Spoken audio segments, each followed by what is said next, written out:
Good game. So, I don't remember where we left off. Oh, I got eaten by zombies. That's what fucking happened. I'm still not mad about it. Just what the fuck? Why was that a thing? Why am I a hero with an umbrella? I'm not in The Walking Dead. God damn it. Dude, the music still slaps though.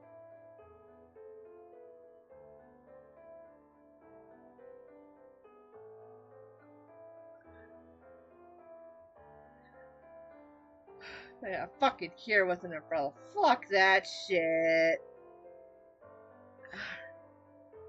Alright, but yeah. Oh! What's his face died? That's right. And I burned his body, or no, I buried it. I buried his body because he wanted to be anonymous, basically. He wanted to be like, there's, fuck that noise, just bury me. And I'm like, sure, dude, I got you. And I have it up way too fucking loud. Holy fuck. I mean, this music slaps, but I want to be able to hear myself. There we go. Okay. Yeah, fucking, what's his face fucking died. Fucking gas mask, dude. Chain. Okay. Yeah, we're still in the Z route.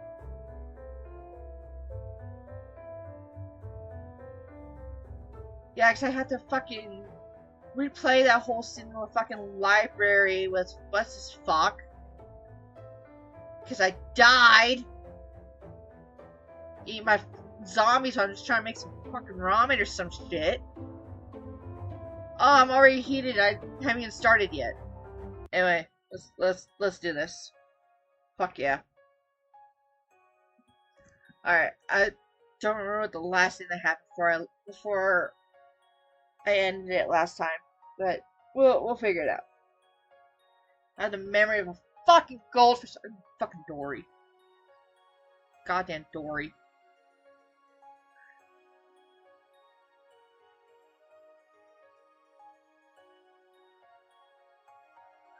Ugh, fuck me. Okay. On my way to the lockers, I see a large crowd surrounding someone. As I get closer, I realize it's Ikia. She looks overwhelmed. I heard you got kidnapped. Did you see his face? How did they abduct you? I can't believe my students are being targeted. How'd you even manage to escape? Oh yeah, we saved Ikia! That's right. She was at the fucking shrine with Zay. And then Chain and him were fighting. And he had Ikia. And she was okay. She was just unconscious as fuck. And then I just kind of dropped off in the street somewhere and told the police where she was. That's right. I am such a good friend. I went into this spooky fucking demon-infested forest to find her. And I got in a fight with a demon and a demon hunter. And then I just dropped off in a gutter somewhere and told the police where to find her. I'm such a good friend. Holy fuck. Could've just fucking bring her to my house or anything so she would, like, make sure she stayed safe. Nah, I just dropped her off in a fucking gutter. I forcefully push my way through the crowd and take Ukiya's hand, pulling her away. Whoa, Cross! We stop after we get a distance away and I turn to look at Ukiya properly. How are you feeling today? Actually, you should be resting. I have so many things to tell you. You must hear this. Now? You realize I just pulled you away so you wouldn't feel pressured to talk about it so soon? Don't you want to hear this? I got kidnapped for a few days and returned unscathed. Isn't that unbelievable? Don't act like you took a vacation. God damn it, Ikuya. I love you, baby, but come on now. Value yourself more. Leoji and I were so worried about you. We searched everywhere we could think of and then some. What happened to you?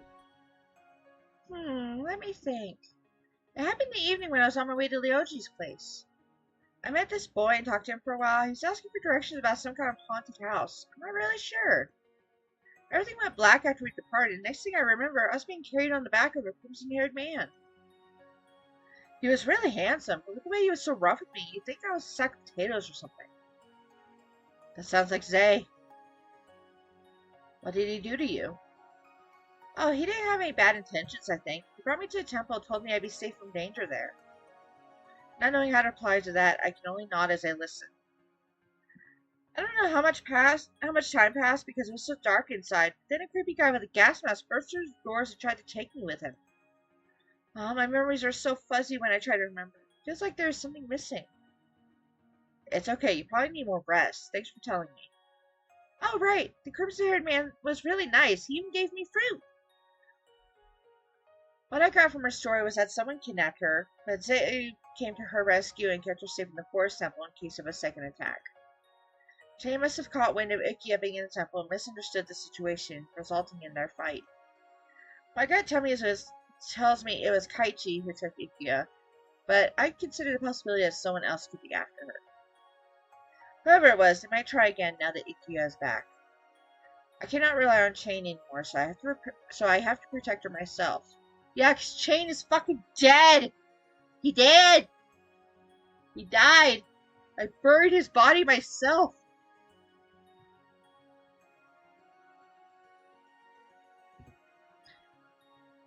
How about you stay at my place? We can have some fun together and keep an eye on you in case something happens. Cross, I don't need protecting, but sure, I'll go anyway. I feel slightly offended at the first part of the sentence. Hey, I make a good bodyguard. If anyone is a good bodyguard, it would be me. Leochi, don't muscle in on my territory, motherfucker. I will fight you. Even if you are a Cross fanboy. Lamau. Lamau! Oh, Leo, are you going too? Great, we can have a sleepover. Wait, what? It's been so long since we've been to Cross's house, isn't it? Icky, you can't just... Wait, I'm still lost. What's this about a sleepover? Ikia smiles brightly and loops her arms through mine and Leochi's, pulling us close. In truth, I doubt Ikia really feels fine about the situation, so this sleepover would be a good distraction for her. Besides, it really has been a while since the three of us hung out together outside of class. We plan to sleep over tomorrow because Leochi has job-related duties today.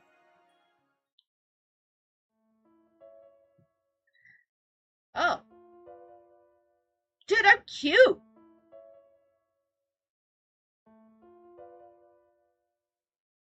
Like, outside the telescreen, this is like the first time we actually get to see our character. Dude, she fucking cute! She's got pretty eyes.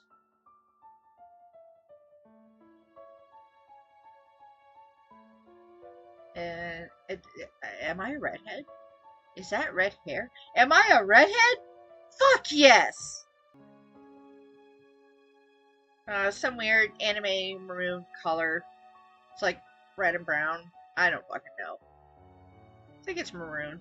Is that called maroon? Oh no, maroon is like that red purple, isn't it? What color is that red brown? Is it literally just red brown? Is it lame? I don't know. I don't know colors. I'm not colorblind, but I don't know colors that well. Like, it took me for fucking ever to realize fucking chartreuse was a shade of green. I thought it was a shade of blue.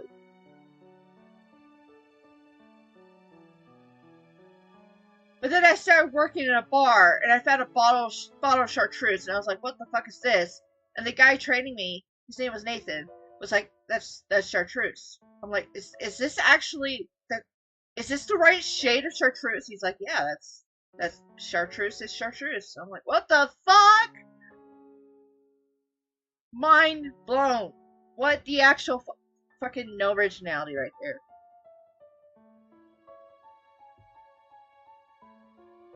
Dude, chartreuse is fucking expensive. Holy fuck. But yeah, I thought it was the shade of blue.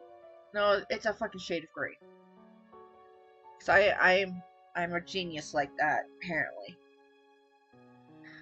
Fucking genius. I should go to Harvard and MIT, and Oxford, and all those other Ivy League schools that I can't remember the name of right now and don't really care. Said I should took a semester at fucking community college. There we go. After I enter my room, I drop myself on bed. On bed. Just drop myself on bed. Like, I'm just trying to even do a sentence correctly. I feel tired after what happened last night. What the fuck? Okay.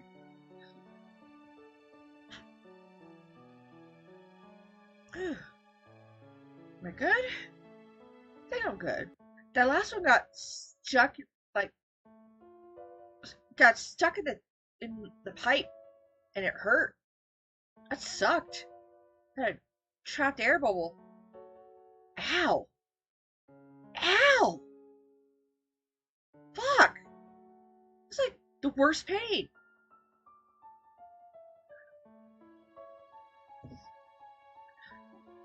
While staring out into the backyard, I remember the last time it rained this heavily. I half expect Zay to knock on the door again. I wonder how Zay is doing. I saw he suffered quite a few injuries. I'd go to the forest, but knowing him, he would tell me to get lost. There are too many things on my mind. I shake my head, feeling wary, and draw the curtains. Next day, I get ready for the sleepover after class. The guest room is already prepped for Ryoji, and I haul an extra mattress into my room for Ikuya. It does not take long before the first person arrives. After opening the door for Ikuya, she gazes around the living room with narrowed eyes. The place looks smaller than I remember. You're the one who got bigger. Time sure flies fast. What the fuck? These are my best friends and they haven't been to my house in apparently years? The actual fuck, you guys. I live alone. There's no parents to say that you can't come over. Fucking hell. Akio drops her buffle bag. She has a buffle bag. Drops her buffle bag close to the table and takes a seat. I go to the kitchen and grab something to drink. Suddenly, Ryoji pops up behind Ikuya and grabs her shoulders, causing her to jump. That just looks sus as fuck. When did he get in? When did he get into my house? Boo. Ikuya twists around to glare at him. I just got traumatized when they attempted kidnapping. Did you really have to? That's why you should always stay on guard. I was right behind you, but you didn't turn around when I called your name.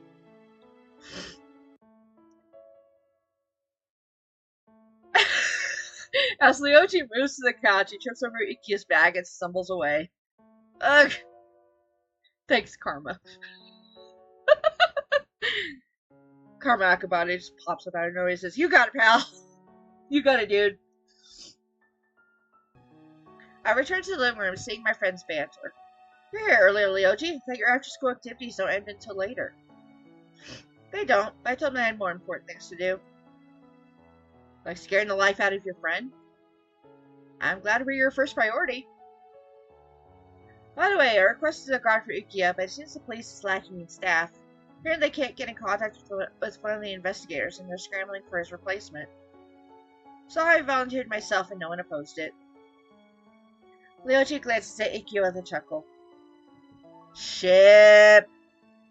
Ship! I think I'm doing a great job so far. You didn't even notice me.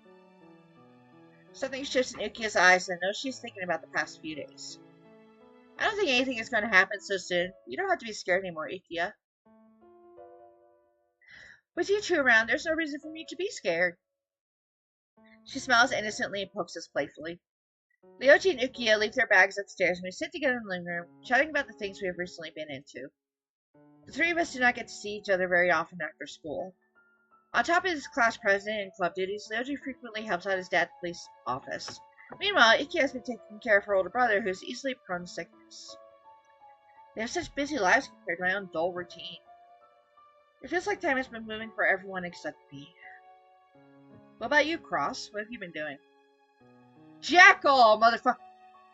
I mean, stuff. I'll look up and blink at him. Nothing much, I've just been at home. That's so boring. Why don't you join a club? You're welcome to any of mine. We're always looking for new members. None of them really catch my interest. They make new friends. I'm already happy with you two. What about boyfriend? Actually, I haven't heard anything about your love life. The boyfriend question makes my cheeks flush red. Oh, unless you already have one. The kid gives me a mischievous smile. I turn to Lyoji for help, but he seems curious as well. Oh, is Lyoji not allowed to hear? Eh? What? Or Cross could it be? Lyoji himself is involved? Ikea wistfully sighs, looking at me and Lyoji like she is looking at a car crash. The helpless destiny of love between childhood friends. I shake my head and sigh. Ikea will not let this go until she is satisfied, so I decide to make something up. There is someone I like, but he's very reserved. I don't often get to speak with him. So you want to spice up the relationship, huh? Relationship? We're just acquaintances. That's the first time I heard you talk about anyone like that. He must be pretty special. Lyoji, you're the relationship expert. Give her some advice. You must be joking. I've never been in a relationship before. You know I'm horrible at these kinds of stuff. Well, let's say you're in a situation where someone likes you. What do you like them to do? He scratches his head, blushing a little. Both Ikea and I look at him attentively. Ikea is a fucking shit stirrer. She's a fucking shit stirrer. Oh my god. No wonder I like her. She's a fucking hoe. I was not expecting the conversation to turn out this way, but now that we are at it, I would like them to be straightforward to avoid confusion. In other words, you would have to tell me in person. And that approach might be too direct. It isn't as simple as that. How would someone know if you don't say it directly? Cross, be yourself around him and act natural. It's better when the person you like is a good friend at the same time. Gentlemen, that's when you get friend zoned before having the chance. I don't think my bad habits should be part of my charm. Haha, don't worry. That makes you the cute Cross we know. Don't call me cute. I'm not fucking cute. I'm a BAMF. Feeling flattered, I smile at them. The recent events have been getting to me, but talking to my friends cheers me up. It makes me think about how my life had turned around after mating Zay. We frequently bump into each other, so I consider Zay more of an acquaintance than a friend.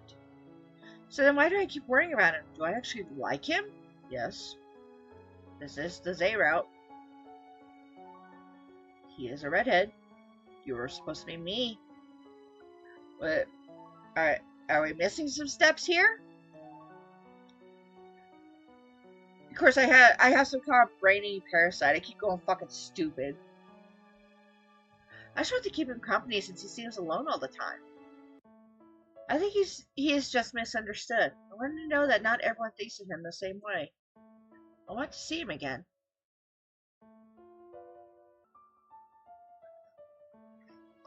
After night falls, I make dinner for Lyoji and Ikea. I feel like having dessert, but I do not have any at home. I'm going to the convenience store. I'll be right back. Do you want me to go with you? Nah, I can handle it. Isn't that late? There's not much to buy anyway. Some shit's about to go down. With a bag filled with ice cream and delicious treats, I march back home. I'm sure they will be overjoyed with their favorite treats. Ooh! You're pretty! Ooh, I'm gonna take you home. I'm gonna name you Jack. When I turn the corner, I bump into something large and furry. I step back and dazed at what stands before me. Dazed? Is that supposed to be gazed? A huge beast? It looks familiar somehow. Oh, it has two tails like that fucking rabbit! That we fucking Alice in Wonderland. It has the long ears and two tails like that fucking rabbit we outlisted. There are people passing by, but none of them seem to notice it. Could it be that I'm the only one who can see it? The beast glances at me for a second, then dashes away in the opposite direction. It reminds me of the cat creature I met once before, but this one is a lot bigger. Cat creature? Was it a cat? No, it was a fucking bunny. It had to have been. It was a bunny, right? I'm pretty fucking sure it's a fucking bunny. So why are they talking about a cat creature? When was there a cat creature? The fuck? What's going on here? Did the writer fuck up somewhere? I'm confused. I don't like being confused. Don't like it. Feels bad, man. I want to chase it again, but changed my mind. My friends are waiting for dessert, and it's getting dark. I wonder if this is what Zay meant about spirits within the village. Hey, I'm back. Huh? Where are they? It is oddly silent. I go upstairs to hear voices from my room. Leoji, be careful, please. I'm doing my best. Besides, this was your suggestion. Wow, this is so difficult. Fine, I'll do it. I hear both of them heaving sighs. Ow, that's my hair. Whoops. Ugh. Maybe we should move the drawer for more space. That way I can reach for it better. There's no more space. Never mind, you're not making any progress. Move aside. Okay, almost. A little more. Ugh. Whoa! Seriously, what are they doing in there? In the beginning, it sounded like sex. They're getting freaky in your room.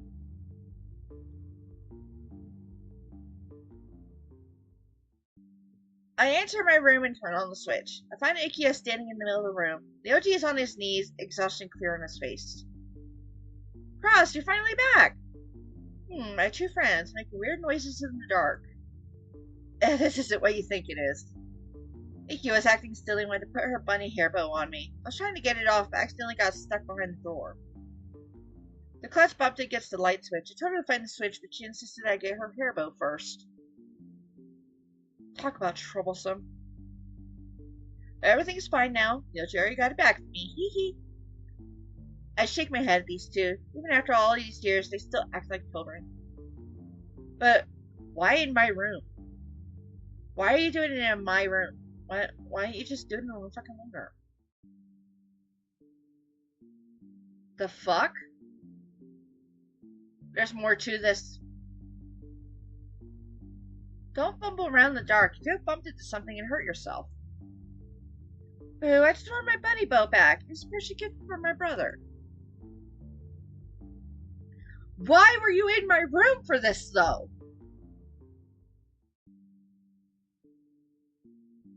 Why? I'm missing something here. There's something they're not fucking telling me. I need to look behind the door. I need to investigate. Probably cat my room. I'm a suspect. Some friends you guys are. We head back to the living room to dig into the food I bought from the store. We chat for a little bit longer until we start to feel sleepy. I pull Icky into my room. Leoji starts to follow us, but I stop and point into the guest room. Why am I the only one sleeping in a different room? I don't want you to stare at us while we're changing. What kind of person do you think I am? A closet pervert. Leoji rolls his eyes, stifling a small laugh. That's not fair that you two are having fun in the other room. It's so lonely. Shut up and be lonely. I'm so mean. I'm so mean to Leoji.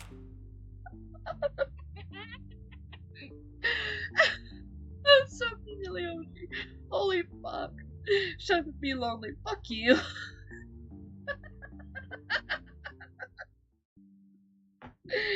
I push him into the guest room and close the door. Aw, poor Leoji. He has no choice. My room can't fit 3 people. I'm sure he understands. Oh, this takes me back to the elementary school sleepovers we had. We should do this more often. It's so fun. Yeah, I agree.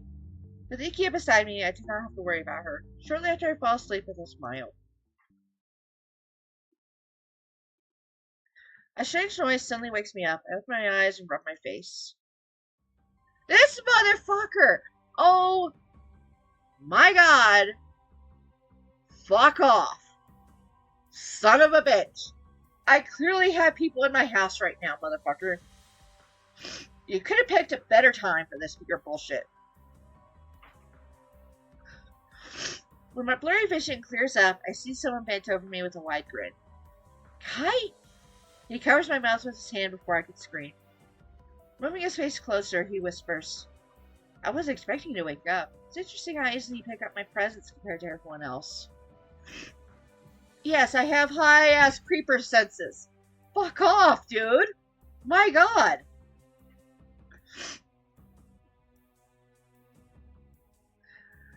Thank you for bringing me the other cursed soul and saving me the trouble of searching for her.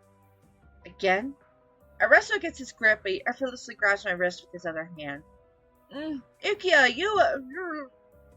Yes, it was me. This time I will take you both. Like hell, that's happening. Yes, it will. Unfortunately, our game ends here, Cross.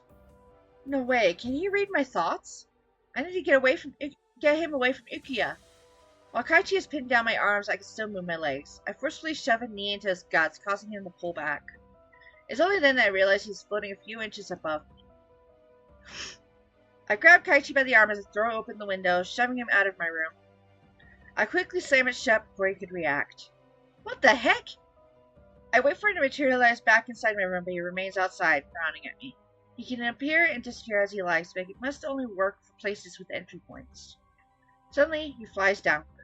It will not be long until he returns. I have to get him away from the house. I leap off my bed and silently head for the guest room. I barge in without knocking and shake Ryoji awake. The kidnapper's here. Stay here and protect Ukiya while I lure him away. Cross, what? His sleepy face looks at me confused, but sensing the urge to see my voice, he nods. Oh, fuck. Fucking another tasting? Shit. Okay. Music still slaps. Fucking umbrella. Why the umbrella? Why the fucking umbrella?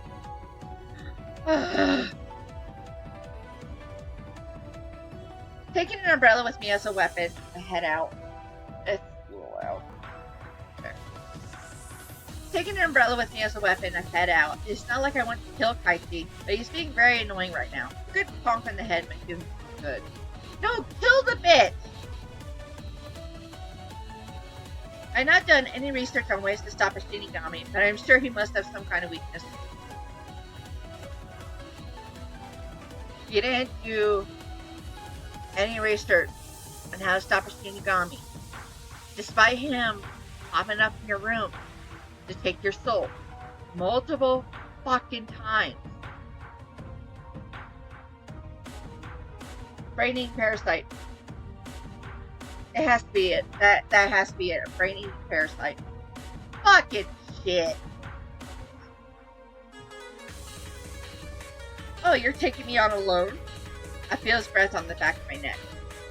In surprise, I turn around and swing my umbrella, but I hit nothing. It then appears before me, smirking, as black smoke rises from his shadow. Knowing him and his dirty tricks, I decide to run into the street. I wish I had powers like today. This is hardly a fair match. After a while, I turn my head and realize that Kaichi is right behind me. When he reaches his arm out to me, I think I am done for. Then something jumps between us, causing Kaichi to pull back. It's the spirit I saw earlier. It stands protectively before me and growls at Kaichi. I see you brought company, but not that it'll help you. He raises his arm in a sight, suddenly materializes in his hand. Without communication, the two start to fight. Kaichi's attacks are grand, but the spirit slips through them smooth like butter. I worry about the spirit, but it seems to be defending itself well. However, it cannot seem to land an attack on its own. Wanting to help, I wait for an opening before I leap forward, swinging my umbrella at Kaichi. He dodges and moves away from either of us, lowering his sight. 2 against 1 isn't exactly fair. Says the one who uses his Shinigami powers whenever he wants. Heck, you're always so amusing. It's a waste of time. I'm better off taking an easier prey. He turns away and heads back in the direction of my house. Oh no, he's after Ikea! I bowed politely to the spirit before rushing back home. The house is silent when I get back. I go upstairs to find Ukiya still asleep, with Ryoji sitting on the floor beside her. It seems like Kaichi has not yet arrived. Are you alright? Where did you go? Don't worry, I'm unharmed. I went after the kidnapper, but he got away. Cross, you're taking too crazy actions. Why didn't you call me for help? Who else was going to protect Ukiya? I'm surprised at her ability to sleep through all this. That's so typical of her. I'll file a report in the office tomorrow. I'll do whatever it takes to keep you both safe. Did you see the kidnapper's face? Yeah, but he isn't anyone from the village. A blonde tall man with green eyes. He wears a white t-shirt and a black sweater vest. Ryoji mumbles the time mark and nods slightly. Well, we're not dealing with... Never mind. Thank you, Ryoji. I think we should stay separated. The perpetrator knows where I live now, so he might return. Perhaps Iki can stay at the office for a while. Given that reason, you should come too. I have a better idea. Call out for guards around my place to set a trap. Next time they will surely catch him. Ryoji frowns and rubs his head. I hope you know what you're doing. With Shane out of commission, he has no enemies to keep him at bay. Ryoji, you should head back to sleep. I'll watch over Ukiya. By the way, before you go to bed, make sure to keep the windows closed. Good night, Cross. The next day, I decided to check on Zay. I have no clue where Zay might be, but I think to check the temple first. There are guards at the entrance of the forest, but I avoid them by taking a different path. I hope he is okay. I find Zay in a corner, still in the same demonic form as last night. His clothes are torn from it wasn't last night, but okay. His clothes are torn from last night's battle with Chain, and I notice wet blood still seeping through the fabric. His injuries must not have healed yet. He senses my presence and looks at me with fierce, narrowed eyes, recoiling like a wounded beast. I freeze up at his glare, not daring to come closer. His expression softens when he realizes it is me. Oh, it's just you. Surprised at this form? Thought you were already aware of it. No, I wasn't sure. Are you scared now? I shake my head, unable to look away. His captivating appearance renders me speechless. Fuck yeah, freaking look at this motherfucker. How dare he be so goddamn hot? The audacity is this bitch! Thinking back on all the times I spent with him, I never imagined Zay would be like this.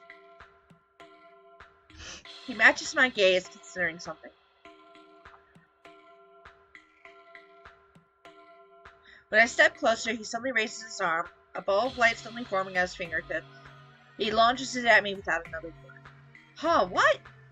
I reflexively raise my arms to shield myself. However, the ball seems to hit something and bursts into particles just before it could reach me. What happened? So I was right. What do you mean? You're one of those blessed souls. He knows about this too? Blessed? I've been told my soul's cursed. He raises his eyebrow at my statement. Ha, cursed, you say? It's only cursed to demons since you're immune to their spells. Wait, I'm confused. Why are you here anyway? He must have told you that I was dangerous. That night, Shane told me that Zay was a demon, but I still don't believe he is the same demon from the legends. The audacity of this motherfucker looking sexy. God damn it, Zay. You son of a bitch.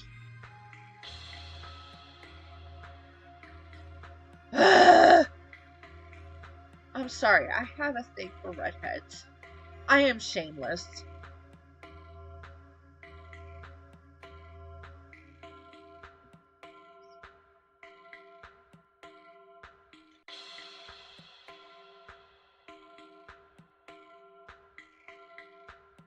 You saved me, and my friend too. He shoots another spell at me, but this time I do not budge. It vanishes in the thin air once again. So now you're acting tough. However, your barrier doesn't work against physical attacks. Zay stands and walks towards me. I remain in my spot, lifting my chin to gaze defiantly at him as he approaches. Both his height and his appearance makes him intimidating, but I do not back off. He reaches for me, but stops short, meeting my gaze. Have you changed your opinion of me yet? Your issues will get worse if you keep pushing yourself. Worry about yourself, idiot. Zay lets out a sigh and pulls away from me, mumbling in his usual tone. I hate being stared at when I'm in this form. I'm sorry, you just look so intriguing. You're not as terrifying as I thought you'd be. I came to thank you for saving Ikea. She's doing fine now. I knew you wouldn't hurt people. You both carry the same air about you. Do you mean she's cursed? Blessed too? There are different types of blessings, but I don't know what they are. Yours seems like some sort of a shield. Most blessed ones can reflect spells and can't be possessed by demons or spirits. Ironically, that makes them even more attractive to some species. Basically, forbidden apples. I'm a forbidden apple. Fuck yeah. This is why they should stay away and not get involved in dangerous affairs. He crosses his arms and gives me a serious expression. I feel like a child being lectured. A few moments pass in silence before he finally sighs and changes the topic. What are you going to do now that you know my identity? I'm going to spread the truth and change your reputation. And they know that you mean no harm, the occultists will stop hunting for you. Zeus has tried to change a mindset that's been the same for centuries. If they know the truth, they will always be a scapegoat. That's enough reason for them to hate me for all the misfortunes. I can't fucking talk. My back teeth are clicking against each other again for some fucking reason. I hate that. I hate that so much. It won't do much good either way. In the end, you'll always be the one who gets hurt, so just give up. I'm not giving up. Do you really think that telling the truth would solve everything? People believe what they want to believe. The fact remains that I'm a demon living in this forest. There's no use convincing those who won't listen. I'll make them listen.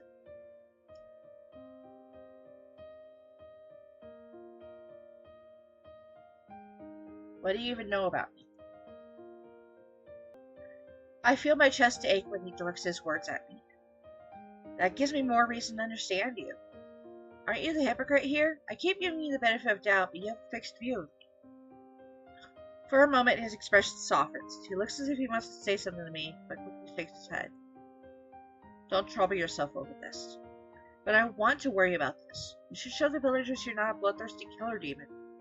You know, one way to change their minds is to expel their doubts about you. Maybe if you work together with the investigators to catch the real culprits. I don't like them. Silence falls between us after Zay makes it clear he does not want to change his reputation nor accept help. His words made sense, of course. It is difficult to change how people think. Have I been doing the impossible all this time? No, there must be a way. After all, stories do not always stay the same after being passed down countless times. He sits down near a futon. I follow, taking a seat next to him. Being as close to him, I can see his wounds clearly. The bloodstains on his clothes are so dark they almost look like ink. It's already been days. Why didn't you heal yourself? You did to me once. It doesn't work on my own body. The bullets were enchanted, but I've already removed them. It just takes a long time to heal. He averts his gaze and turns his face away. I wonder if this is the first time he got hurt this badly. I can imagine he hasn't been involved in an intense conflict in a long time. That means that he's been sitting in a corner trying to let it heal naturally for who knows how long. He must be so lonely. Is he aware of modern medicine like pills, antiseptics, and such? Why has he never bothered to look into it because he never tries to step into the village? How's that man doing? Oh, do you mean Shane? He died due to severe blood loss from his injuries. Although he was already covered in wounds before he fought you. I didn't mean to... Never mind. I think he was under the misconception that you took Ikea. Because of that, he wanted me dead. He's after supernatural beings, so perhaps he suspected you as the demon. Do you? Of course not. Zay looks at me, then shakes his head while hiding a smile. He lets out a deep sigh and lifts his chin to stare up at the ceiling. You're right, I'm not the demon they speak about in myths and stories. That would be my grandmother. She grew greedy for power, leading other demons to turn against her. That's what caused all the bad rumors, too. Eventually, she reaped what she sowed. Balance found its way back, and all that was left was this forest. This place is my only memory of her, so I stayed to protect it. With this collar, I'm chained to this place. It was her last gift. Sounds more like a curse than a gift. She locked her freedom away. I was given a purpose to live. I don't care about the rest. Wait, what collar? He's not wearing a collar right now. Where's your collar, dude? Where is it? Where be your collar, boy? I just now noticed it's not there. What the fuck? What the actual fuck? Where's your collar? Fuck, he's so hot. God damn it. I want to pull that braid. When I was younger, I thought of leaving, but I gave up on the idea. Since these stores have been around for a long time, does that mean you are as old as this forest?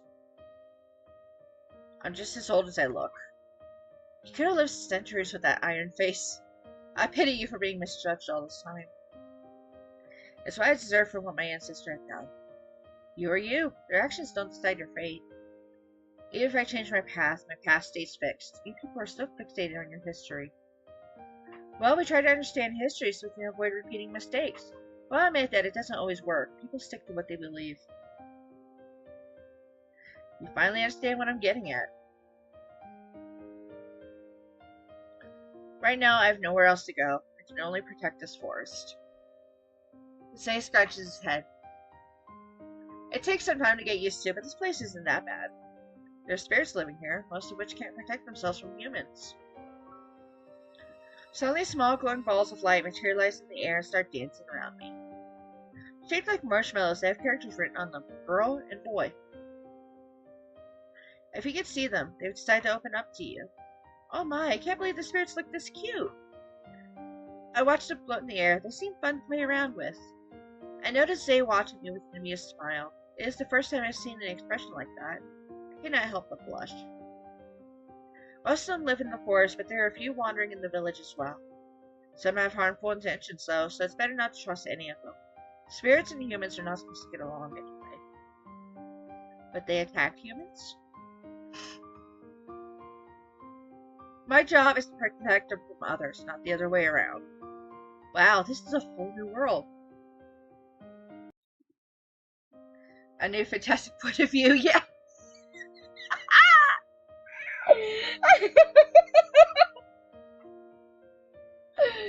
Fuck!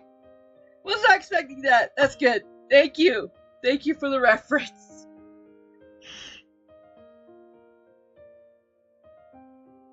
How does Zay know Disney?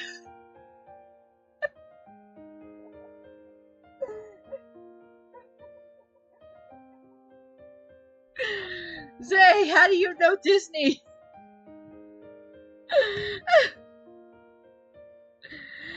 I've always been scared of things I can't touch. Show me a different side of them. Heh. Anyway, I think I figured out why so many people are getting possessed. There should be a guardian in this village who keeps corrupted spirits in check, but he disappeared a while ago. I don't know what happened to him. I know numerous priests. The guardian I'm talking about is not human. He originally lived in this temple long before I got here. I wasn't really familiar with him, but I know that he purifies the spirits. If he had been here, I wouldn't be in this mess to begin with. Is the guardian a demon like him, or something else? Kaichi's the only other supernatural being I know, but he definitely isn't a guardian.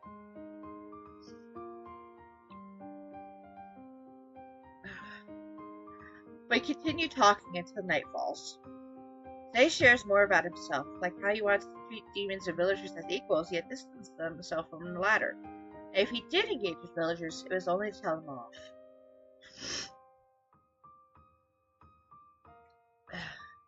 That sounds familiar. He also said that he never met someone as persistent as I am, since I was the only one who stuck around despite his warnings.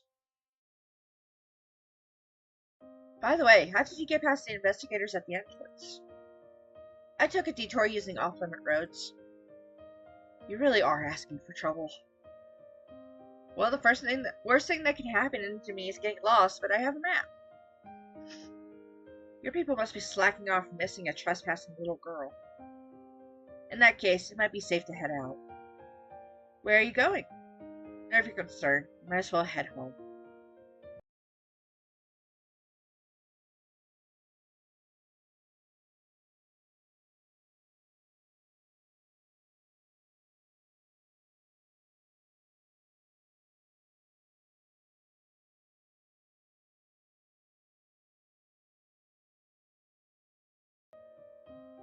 You know what?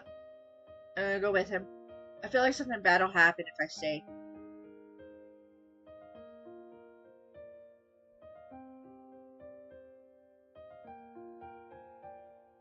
Let me go with you. I don't want to be left alone.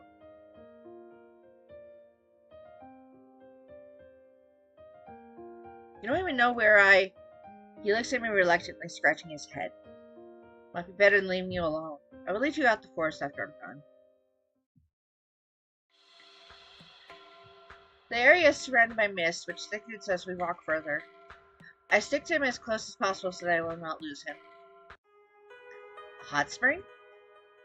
Steam rises from the water and lingers in the air. This must be the source of the bleh. I can't... Words! This must be the source of the mist, then. Zay suddenly starts Nice. Hell yes, let's go! Zay, what are you doing? I can't rinse my body fully clothed. The fabric's in the way. That's not what I meant. Since we're already here, why don't you take a bath too? I profusely shake my head, my cheeks heating up. It's probably just the hot steam. Why not? There's nothing to worry about. Zay gives me a look over from head to feet, then averts his eyes. There's nothing to see anyway. This motherfucker! How fucking dare you! What do you mean? Feeling even more flustered after his words. I turn away from him when he unwraps the stash from his waist. As something hits my shoulder and I grab it on instinct, growing more flustered when I realize they were his clothes. Keep those dry for me. I hear the sound of splashing water as he walks into the hot spring. Hearing the noises behind me make me flinch. God, what am I blushing for? I didn't even see anything. No, but I am holding his clothes. But sniff them. Sniff them! Maybe I should give him some privacy. I'm about to step away when I hear a sharp intake of breath. Worried if something happened, I turn around.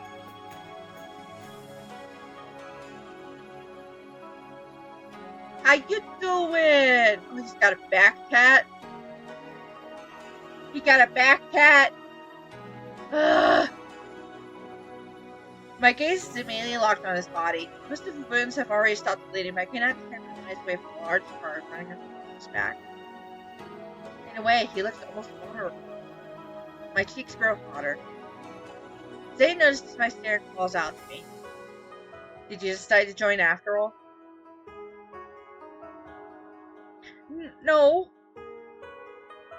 Can I wash your hair instead? My girl! Fuck yes! Wash that hair!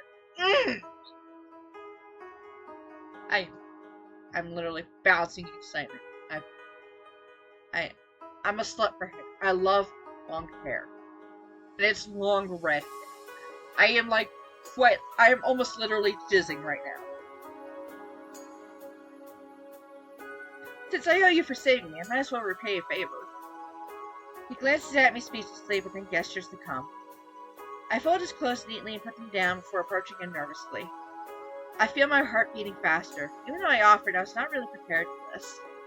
I kneel by the edge of the spring as Zay waits close to me. I've never looked at him up close. I did not realize how handsome he is. I did!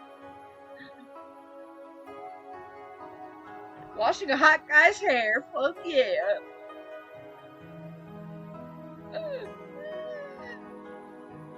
I am way too fucking excited for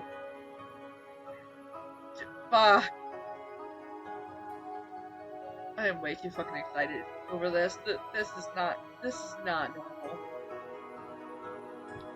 I am not normal.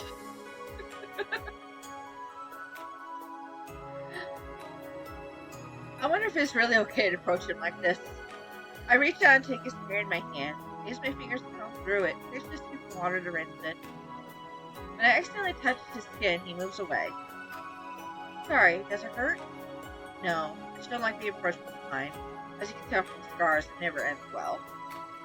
There are wounds I can't fully heal. After all, I'm not immortal. Most are left by demons. Others, demons. They avert his gaze and comes back to me. I gently pat his head and comfort him. I watch him loosen up. I'm glad he's more relaxed now. When I comb his hair away from the right shoulder, my fingers accidentally brush over his scars. This time, he stays put. I thought no human ever caught sight of you. What happened to them? I don't think any of them took me for the demon. But I had no choice other than to drive them away. I may even injured some of them. Do you hate me for it? Nope. Nope, I do not. They were fucking with you, and you told them to stop fucking with you. They wouldn't. So I don't care if you fucking killed them. It's all good, dude. Our grandma used to make sure humans didn't survive when they stumbled into the forest. I'm still not convinced. In my realm, death is common, but I thought humans put more value to life. Why do you keep walking down this path? Well, I can't judge the ones who do. They always have a reason. If you're trying to chase me away, you can stop. You know, my impression of you hasn't changed since we first met. You saved me time and time again, even though you weren't fond of me. Your heart is good.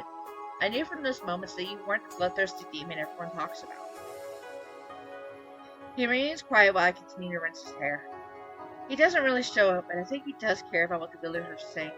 If only they knew about his true nature. For that reason, I avoid people. I feel more comfortable being near the forest anyway. I keep a close eye on the spirits. I just want to live in peace and stay out of the affairs going on out there. If they would only leave me alone. His last words become a whisper. I cannot see his expression. His voice sounds so sad. I wonder if that's really what he thinks. If he really did not care about his reputation, he would not bring this up. I taste the scars with my fingers. They do not look like simple stab wounds. He must have let his guard down to have taken such clear hits. Lost in my thoughts, I almost could not hear Zay's next words. Thank you. My heart! My heart! Ah! Zay, baby!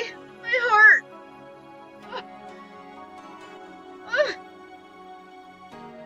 Precious baby! That's it. You're coming home with me. I'm marrying you. You're going to be my precious husband. I will take care of you. I will protect you. I will die for you. Marry me, marry me, marry me, marry me! The corners of my mouth curl up at hearing this. If you excuse me, I'm going out. Ah, right. I turn away as he steps out. After he gets dressed, most all of his visible wounds have healed. I stare at his long hair and offer to braid it. I stand behind him when he sits on a rock. My fingers comb through the fine strands. I wonder if all demons have such beautiful features. Oh, there's the collar. Cool. He's just wearing a different shirt. When it's full moon, this place turns into a healing spring. If you bathe together with a demon or another powerful species, it will heal even humans from minor injuries. Heh, too bad I missed such a golden opportunity. Next time, maybe.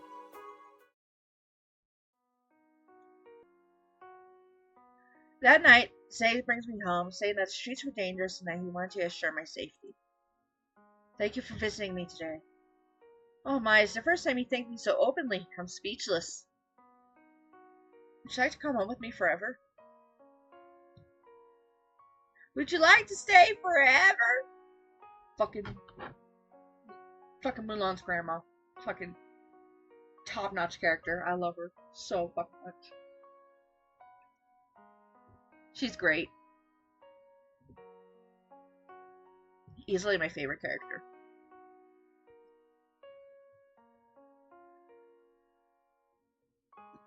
Although you shouldn't come too often. With that many people investigating the forest, you might get caught.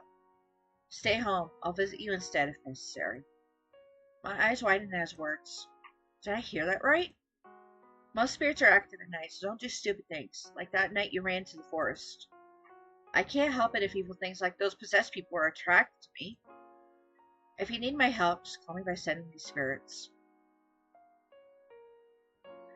He opened his clenched fist to reveal the two spirits from before, hovering over it. They float towards me before disappearing into thin air. They're invisible, but they will be guarding you. I can't believe you're doing this much for me. Thank you, Zay. It's nothing. He turns away and dashes off into the dark streets. The weekend passes by peacefully. I rush to school with one thing on my mind. Kaichi, once I find you, I assume the chances of bumping into him again are small. You must be aware that I'm not in a good mood. I make my way to the elite class area anyway, just getting hints on how to find him. On the way, I accidentally bump into a girl heading in the same direction. Judging from her unusual uniform, she must be an elite student. I've never seen this person before, but she looks cute. She's got my flowers! Who the fuck this bitch? Who the fuck is you? What the fuck?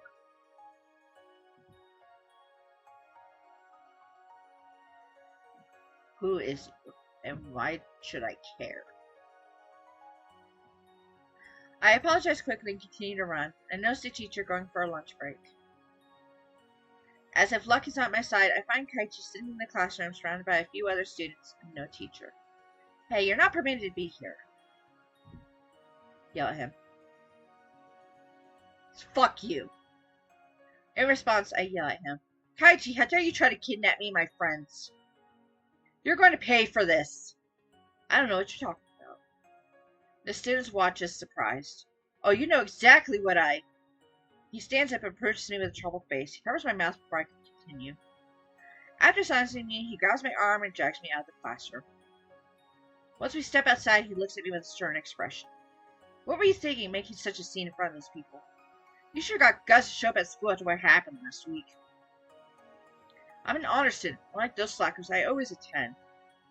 Don't think I'll easily forgive you for trying to hurt my friend twice. I pin him against the wall and look down at him with a devilish expression. What should I do with naughty little boys? Aware that he is defenseless, he can only force an innocent smile. Beating up a student won't improve your reputation. I've knocked out a few first years before. What do I have to lose anyway? Ugh, we're at school. I'm aware of that. But I saw your teacher going for his lunch break. He won't be back for a while. That might be better. I can report you right to the police. There were more witnesses that day. I have a piece of information that might be interesting to you. Shall we make a truce? His eyes look directly at me. I can tell it's not a lie. He sighs in relief after I loosen my grip. Crossing my arms, I wait for what he has to say.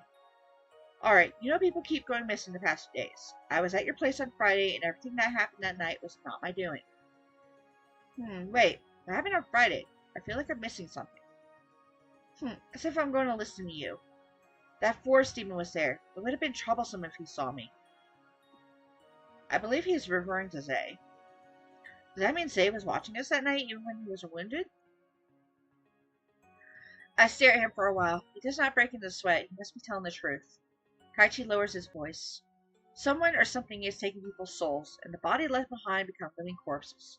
In other words, they turn into zombies. How's that even possible? There must be a way to put the soul back, right? Don't look at me, I'm not a necromancer. Even if the soul's returned, when the heart is no condition to beat again, it will remain dead. Dang, how are we supposed to catch such a twisted person? By the way, how many souls have you collected? How many do you have left to collect? I only took 2 souls, and I still have to get the souls of you and your friend. Many were taken and turned into evil spirits. Once the souls are corrupted, it becomes harder for me to take them. Can't you change them back? I have only one job, which is collecting cursed souls. I don't have powers for anything else. That means there's a third party involved. You referred to those souls as cursed. Why? You haven't told me how cursed souls differ from normal ones. Because it isn't something you should have. It goes against order. Demons are attracted to you. Only Shinigami can purify your soul, so you can live normally in your next life. Most of the cursed ones would willingly give up their current life because they couldn't tolerate demons that bothered them. There are some advantages of having this curse, like the inability of getting possessed, but I can't think of why anyone would want to stay cursed. I think it's more of a blessing than a curse, not being tainted. So far, you're the only supernatural being that's attracted to me. Kaichi rolls his eyes and let out a sigh. Anyway, just know that there are more deaths than I have taken lives. It really wasn't your doing? That's what I've been saying the whole time. Why would I take an extra 100 souls for no reason? Even so, you're still guilty. I won't let you get icky on me. As if I want to listen to you. With a disapproving expression, I pinch his cheeks. Struggling in my grip, he tries to escape, but his efforts are useless. I will spill your identity if you don't stop the kidnapping. Like anyone would believe you. You never know what people will believe. I finally let him go and glare at him once again. He rubs his cheeks and turns away. You will regret this. Now you're gonna fucking regret this, buddy. Stay the fuck away from Ikea.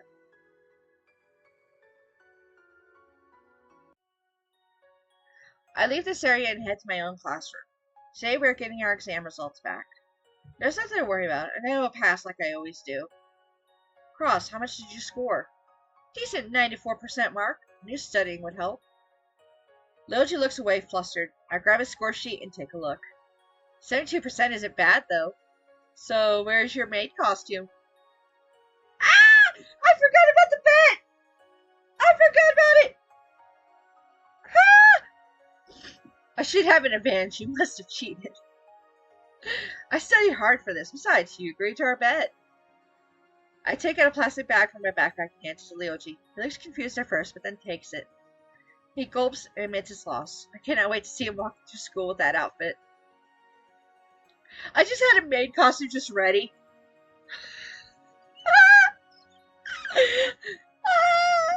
I'm such a shitster. I'm so mean to Ryoji. Oh, this is great.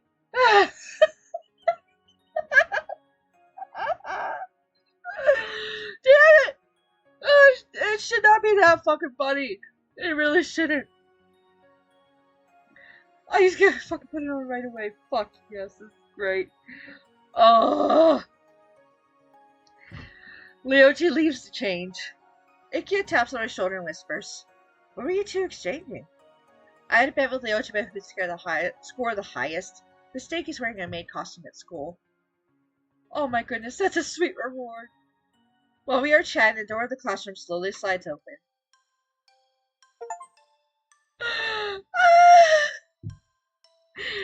Achievement! This is so cute! Ryoji stood there, singing nonchalant. I nudged him to come closer so we all can have a better look. You look better in this than I thought. I'm glad I guessed the right size. Where did you even buy this? Ikea, stop touching there. I'm just trying to smooth out the pantyhose, at least wear it correctly. You look so fabulous and acts like a maid. That wasn't the part of the deal. At least have fun with this once-in-a-lifetime chance. Ryoji lets out a deep sigh and bows before me. We have a lot of laughs and giggles before class starts. I explained to Mr. Blanchard about the outfit, and he allowed it as a one-time exception for breaking the dress code. Classes pass by quickly, and it occurs to me that it is almost the holidays. I'm not really looking forward to them. My friends are going on a trip, so I will not be able to see them as often. I do my best to pay attention during math, but my focus shifts to two classmates whispering to each other. I start exorcist training this week. It's going to be so awesome. I'm going to expel evil spirits and maybe even the forest demon. After we drive all of them away, the disappearances will finally stop and we can live in peace. It sounds like a waste of time. I'm serious. The demon is the cause of all this chaos. There will be a ceremony at the shrine on Saturday. You should join me. Together we will expel the demon. That's too unrealistic for students to do. Exorcisms are not in my league anyway. If you're not going to join as a trainee, you can always come to watch me. You'll experience something awesome. Normally people won't get this chance. You're lucky we're friends. Fine. I've nothing on my schedule anyway. Oh, sorry, I have to go to a birthday dinner. I can't make it. This is bad. Say hasn't done anything wrong, yet everyone thinks he is evil. I have to tell him about what they are planning. A few days later, I have not seen Kaichi since that day. I expected him to come after me again, but it seems like he's behaving himself after my warning. Ikea has also been looking fine and attending class regularly. Say has been my mind for the past few days. I keep worrying if he was discovered or something happened to him. I tried to visit the forest, but there were too many investigators on standby, making it impossible to find an opening to slip through. The spirits that he gave you? Dory?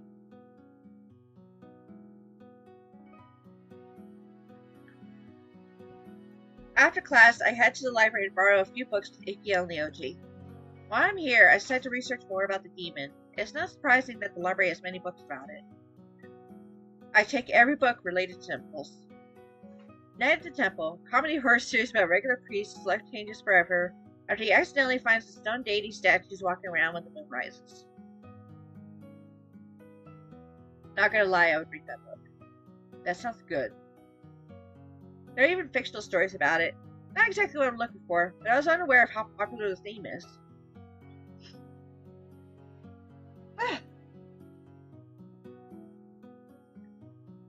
Hey Cross, did I tell you they've already caught one of the murderers? What, really? The traces led us to the abandoned mansion, where we found him dead. We initially assumed that it was a suicide, but there were signs of a struggle, so he was probably killed. We went to identify him, but he is our age. A student was responsible for all the cruel killings? Was there anything odd about him? What do you mean? Well, I was kidnapped. Maybe it's the same person. Has your memories returned, Ikea? I've been doing my best to remember what happened. I think he's strong enough to do it. No, I'm sure the real culprit is still out there somewhere. I think Cross is right. The killer we found was acting individually. It's obvious when you look at the killing methods. Loji, what would the cops do with the culprit? I don't know. Happens to be a supernatural?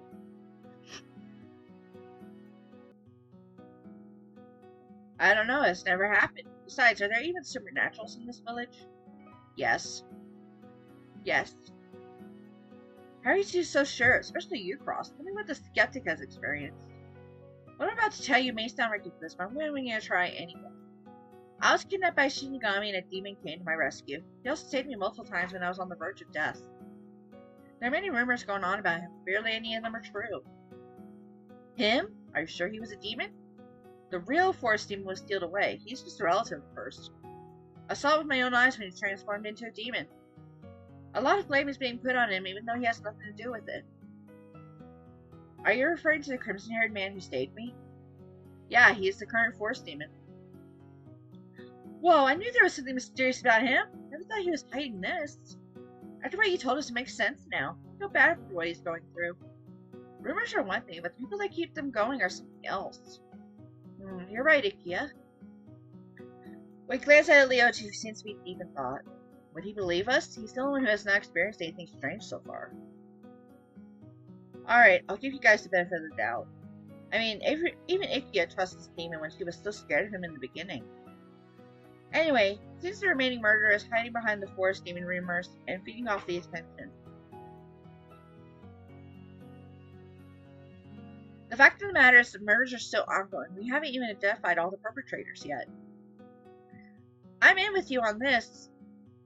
I'm embarrassed to say that the cops haven't been able to make much progress. They have been working hard, yet the number of victims continue to increase. At some point, they even questioned if there was a mole in the team slowing down the investigation. They had to keep track of each investigator. It was not the case, obviously. But Ryoji, the team did make progress. If it weren't for the private guards, I think more victims would fall. I understand your frustration, but please don't blame yourself. Ikea swings an arm around Ryoji's shoulder and gives him a reassuring smile. Ryoji nods slowly in response and rubs his neck. I know he's been working very hard to solve the cases as well. Should have at least a few leads after all the investigating he's doing. Well, I asked Ikea to help with reporting suspicious people. I think you should tell Cross since you experienced it firsthand. I saw someone walking on a wall, like you just defied gravity and walked straight up like it was nothing. Are you sure you didn't just dream it? It was early evening. I was on my way home when I saw it. I think the person was chasing someone. Your story makes the situation even more creepy. Walking on walls can definitely help hide tracks. Even so, we haven't found any clues on the walls at the crime scene, so it probably isn't related. I'll keep it in mind, though, for now. By the way, are you still looking at a new residence? We only have a few left to check up on. They are still on the list of suspects. Good. If it happens to be none of them, that is one less possibility. We continue bouncing theories until the sky grows dark. I wanted to do more research, so I stay a bit longer while Ikea and Leo Jean come home. There's a whole archive with information about the forest demon. Curious, I browsed through. One of the oldest records mentioned a female voice, but to give people advice on how to solve their problems using dark energy. It was not reported what these people ended up doing. My grandmother was such a pain. Zay! Zay, baby, how you doing? Hi! Hi. You're so cute. You're hot. Sexy. Marry me. A sudden voice startles me and I drop the documents. Papers scatter on the floor. I turn to see Zay behind a bookshelf. He looks in my direction with his arms crossed. His presence surprises me. The library is the last place I would expect to encounter him. Doing research about the demon, I could simply tell you about her. I nod and scramble to the floor to pick up the papers. He moves out of the shadows and extends his hands, using strings of light to collect the papers I dropped. They're not kind of messy, he just don't need to bend down at all. Damn it! Bend over, boy! Once he hands the pile to me, we both take a seat at a nearby table, him opposite me. I'm still dazed at his appearance. I quickly check my surroundings and notice that no one else is around. Zay is focused on me. He leans on his arm and seems to be waiting for me to say something. Hi Zay. I didn't know you were familiar with this place. It's my first time here. I heard that people collect and share information in a place called a library. I was curious about what humans are interested in, only to find a bunch of lies. Well, not everything's a true account of history. We have many fictional stories here. I know that much, but I'm talking about is the historical section. I can be so sure of its authenticity. There's nothing else we can rely on. It's not like we were at the event. So stupid that you believe everything. What should I believe then?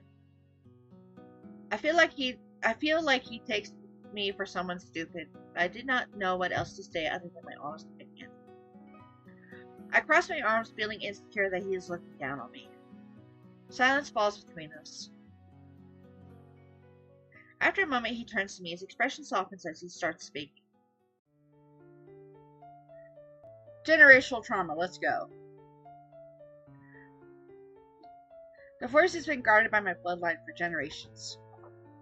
I keep the memories of my ancestors. It's a passing ritual. Obviously, I don't remember everything that is forgotten, but what is forgotten can't be passed on. The previous successor, my grandmother, is the reason things went wrong. I don't blame her. She went mad because she was driven into a corner and that caused the rumors to form and spread. But I don't blame her. She went mad because she was driven into a corner and that caused the rumors to form and spread. I'm guessing that's supposed to be Grandpa. What about your parents? Did guarding skip a generation? My father was supposed to be her successor, but he accidentally got caught up in some sort of summoning ritual. The humans feared his appearance and killed him right after. Oh, dude, that sucks. What the fuck? Fucking humans, man. My mother was there too, but she was unable to help my father. She received all the blame after my grandmother found out what happened to her son. This is how I lost both my parents. Wait, did your grandmother kill her own daughter-in-law? Are you feeling sorry for me? Mourning over their deaths won't bring them back. I can only treasure the memories I had of them. The best I can do is to remember. I rest my arms on the table and gaze down. I will never forgive my grandmother for causing another loss, but she was all I had. Little Zay stares at the back of the woman in bloodied clothes, the one he addresses as his grandmother. The grassy field is drenched in dark liquid. There is a body lying at grandmother's feet. Ah, it's you, Zay. Ma? She has gone to sleep. Let her rest for a while. Why is she sleeping out in the open? Don't worry about it, Zay. It's best to leave her alone for a while. I'm not oblivious, Grandma. Save your innocent talk for someone else. As your son, I have the right to know why you did this. Leave. No. I said leave. Leave now. Once little Zay turns his back, the woman approaches him with an ominous expression. She raises her arm at the child. Knowing she is up to something, Zay turns around. Just then, the woman wraps her arms around him. Your mother betrayed my son. I had to do this. Forgive me for what I've done. Zay, you're still so young. I'm sorry. So sorry. The only child I ever had was taken away from me. I can't. The woman holds little Zay tightly in her arms while she starts crying. Between her sobs, she tries to speak. You're the only relative I have left. I will take care of you and raise you like my own son. I wanted to pass the duty as forest guardian, someone in my bloodline, but... Grandmother clutches the child so hard that her nails dig into his shoulders. Little Zay keeps himself still even when it started bleeding. Seeing his grandmother like this, he places his hand on top of hers. It will be alright, Grandma. I am stunned after Zay shares the memory. I can barely comprehend how he must have felt during that moment. Zay. It happened a long time ago. At that time, I don't understand what was going on, but I have a different opinion now. The incident, is that how your grandmother changed her view of humans? Not really. Why else would she kill my mother first instead of going straight for the villagers? My ass would have went after the villagers first, but that's just me. She wasn't pleased by the incident, of course, but she left them alone for the most part. However, other demons started to appear in the village. They killed and ate a ton of spirits living in the forest. Grandmother couldn't deal with them all by herself, so she asked the villagers for help. She reluctantly passed blessings on to them, granting powers. They helped, but then turned against her a while after. Meanwhile, other demons influenced the villagers. She wasn't the only one using this card. She had to deal with both demons and the villagers, so being alone, she sought for power. In the end, she was sealed away and died, still holding on to her beliefs. I was speechless after listening to his story. The puzzle was slowly coming together in my head. However, since this is Zay's retelling of the event, some pieces are still missing. Hey, Zay, thank you for telling me this. It's the past. No one is bothered with it anymore. But it left marks that continue to this day. Your grandmother's mistake of trusting the wrong people may have influenced you, but you choose your own path. I'm not in the place to say considering how people treated you, but I hope you will see a different light. Zay shifts his gaze to me at my last words. He seems to be thinking, but finally snorts and stays in silence. Shortly later, the library closes. Zay walks me home. It appears he is going in the same direction too. I give him a grateful smile before parting ways. A few days pass by eventually. I go to class as usual, but I cannot get Zay's story out of my head. On my way back from the canteen, I hear a conversation between my teacher and a woman. How are your students? They've been doing well. I warned them like you told me to. Such events never happened in this village before. How dangerous is this person? I cannot reveal too much about our investigations as it may cause misinformation to spread.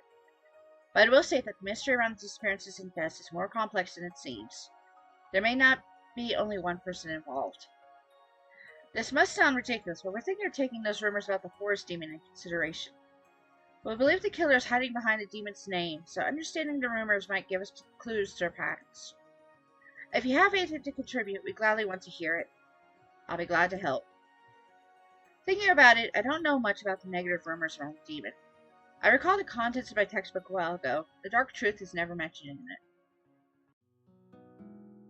My curiosity has piqued once again. Make a quick stop at the library, browse some books about the subject, then head straight home.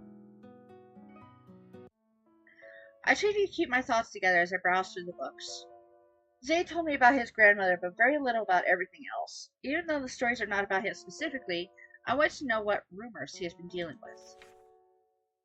Many locals believe it was the result of a curse brought about to the village and sought for priests to drive the demon away. Their efforts were futile and all hope seemed to be lost. One day, several blessed individuals appeared. They managed to seal the demon away forever. It makes sense that blessed people are about to fight against the demon. Our blessings passed down through generations. That means my ancestors sealed Zay's grandmother away. In the legend, the demon cursed a few villagers. That part is true. This curse is passed from generation to generation, and now I'm collecting the currently cursed souls before the cycle can continue.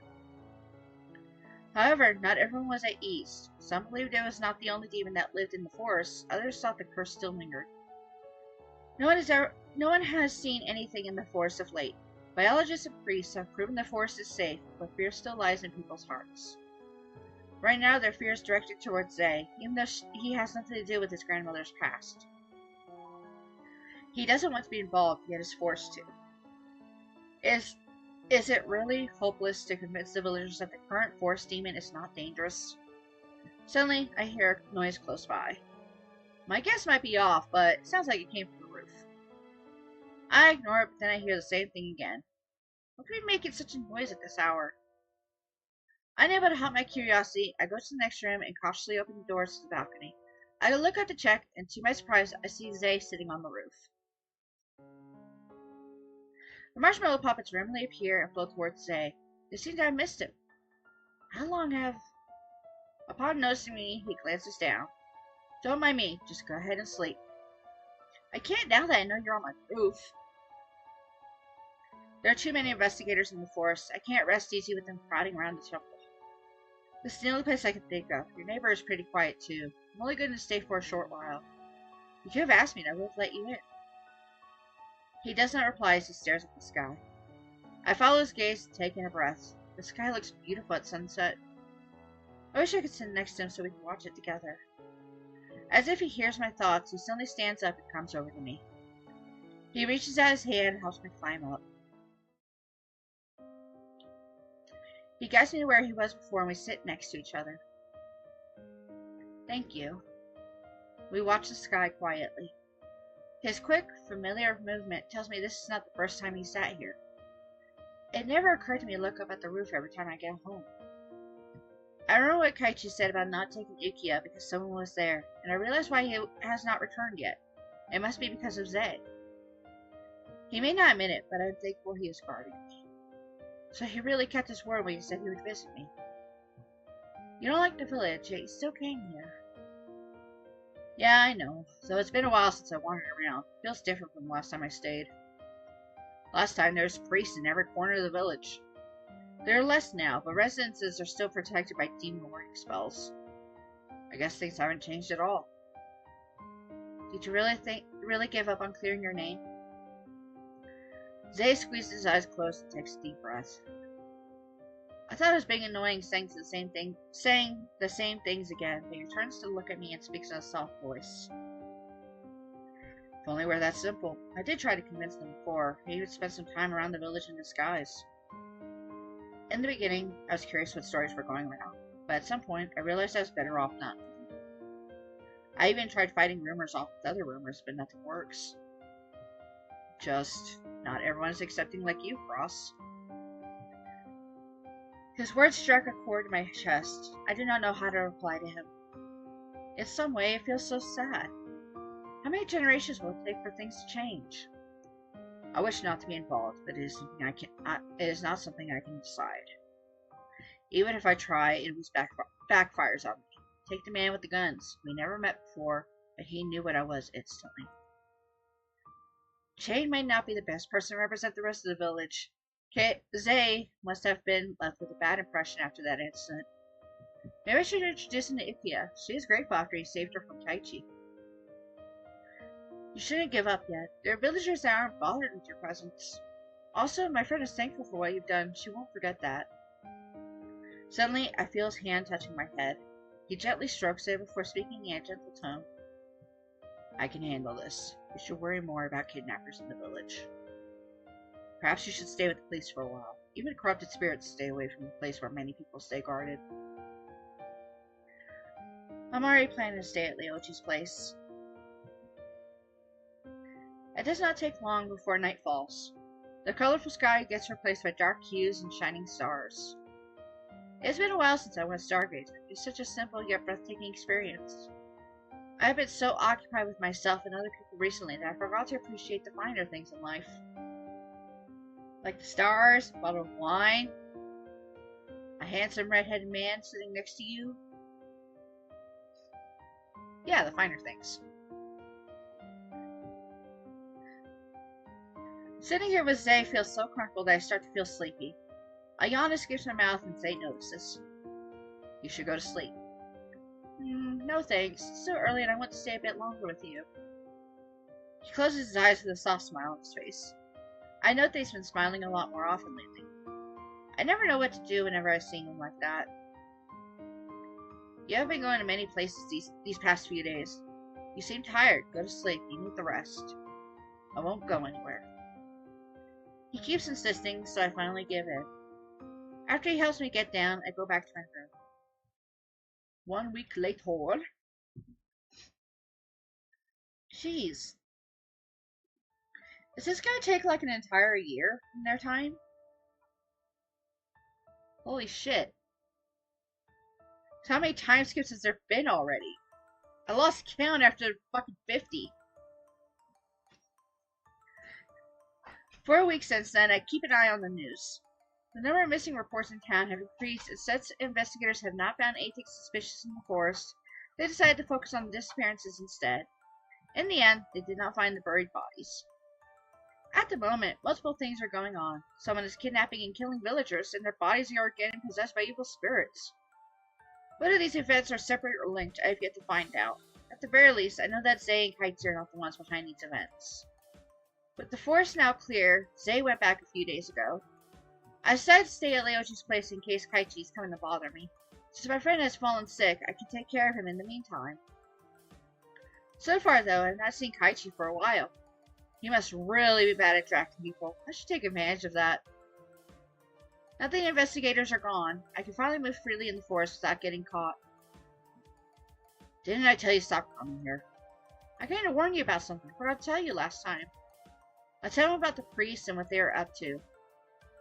These humans are so foolish. They should look at their own problems within the village first.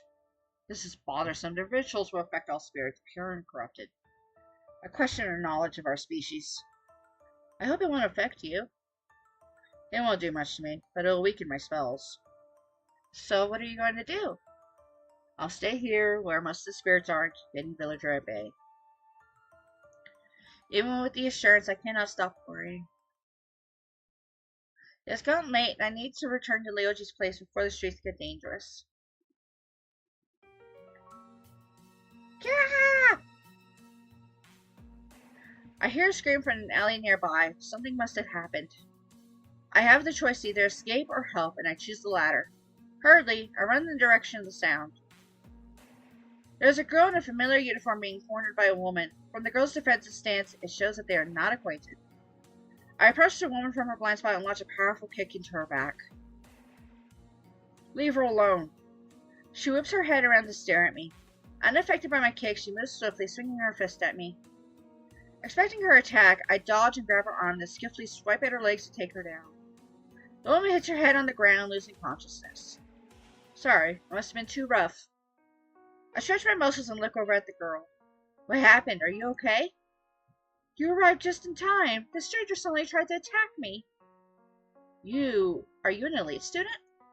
I've seen you with Kaichi the other day. You must be really good friends. He never talks to me. I just brought out this uniform before my own is ready. I see. Anyway, you should be careful when walking at night next time. Thank you for helping. That was super cool. I've never seen someone fight in real life. How did you do that? I blush at her praises. I did not think it was anything spectacular. By the way, since you've been here for a week, what do you think of the environment? This place is still new to me, so I haven't gotten used to the school system yet. Besides, most of my classmates aren't present. It feels kind of lonely. I forgot to mention, my name is Rasumi. Rasumi? What kind of name is Rasumi? What the fuck? The names in this game! Seriously! They are not normal names! At all! Like, I guess they're like, trying to be Japanese? Question mark? But these are not normal Japanese names. I have never came across these kinds of names before. And believe me, I am a massive fucking nerd. I would have came across these names before in some kind of book or manga or anime or something. But fucking no. Never fucking mind, apparently. Except for Ryoji. I think his name is supposed to be like fucking Chinese or some shit. Or some shit. I'm not entirely sure. But it has a Chinese feel, if that makes sense.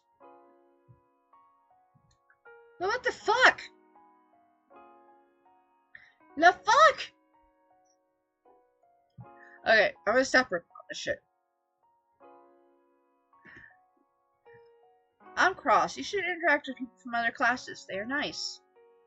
Hee and kinda like you? I can't thank you enough for helping me back there. It's not uncommon in the big cities, but I guess it still happens in villages with less people. No problem. It's only natural to help others, right? Anyway, see you at school. I have to head in that direction. Okay, bye-bye. She's suspicious. Oh, look, another time skip. Fucking Christ. The next day. Today, Ryoji does not come to school. I tell Ikia he caught a fever due to overworking. Working with the cops must be tough on top of the things he does for his clubs and as class president. I keep telling him, but he refuses to take a break.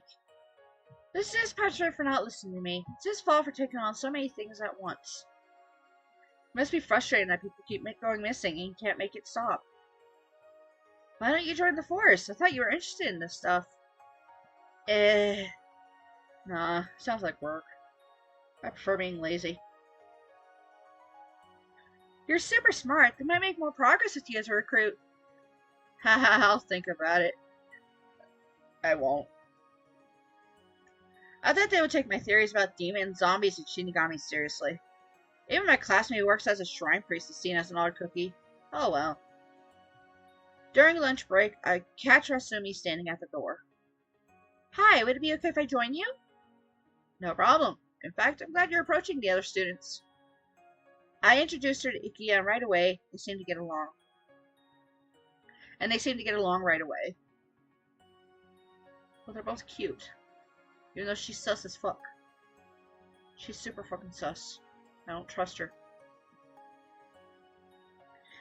You came from a big city? I want to know what it's like. Honestly, I like this village better. It's less noisy and the people at school are way friendlier than at my previous one. What requirement did you meet for entering the elite class? I don't know. Is this group something special?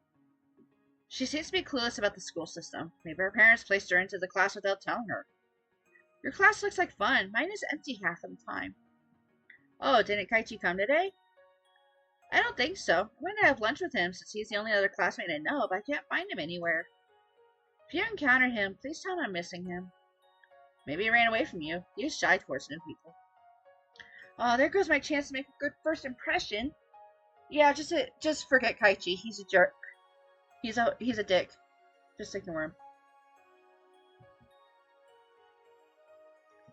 Just kidding, but you know they're nicer people to be friends with. I've never seen Kaichi interact with other people. Taking his true identity into consideration, I don't think he cares. After class ends, I am about to go home when a teacher stops me. Cross, I've been looking for you. Aren't you the elite class teacher? It's surprising that you have business with me. This may be an odd request, but can you pass these papers on to Kaichi Medoshimo? He was absent today, and he said he would do his schoolwork at home. You guys are close, right? I see him talk to you more than his own classmates. I need to visit other students, so can you do this favor? It's not like we really get along. Last time we were together, I was picking a fight with him. And the few times I was seen with him gives off the impression that we are friends. He must not interact with anyone else at all. I nod as the teacher hands the papers to me. Kaichi's address is written on the front. Thank you very much. I guess I'm paying Kaichi a visit today. I should deliver it before night falls. Encountering him in his adult form would be troublesome. I gotta go to the Dick's house? Wait. I'll find out where he lives. I can set it on fire. Ha ha! I'll use the homework as kindling. Let's go. I walk to the street, listen to his address, then count off the door numbers for a while until I stand before a huge villa. I never imagined he would live in such a place. I would. He seems extra enough. I wait patiently, and shortly after, I hear someone approaching the door. Surprisingly, Kaichi opens the door himself. Hello, Kaichi. I came to... How did you know where I live? I got your address from your teacher. Anyway, here. I wanted to leave right away, but then he forcefully pulls me into the house without warning. What are you doing? Quick, before someone sees us. This is supposed to be a hiding place. Even though your address is in the school system? Don't question me, it's a long story. Kaichi closes the door and guides me to the living room. Anyway, thanks for bringing these. Why don't you have a cup of tea? I'm not sure how to act around him, but rejecting might not be polite. Might be not polite, so I accept his offer. Staying a bit longer might not be that bad.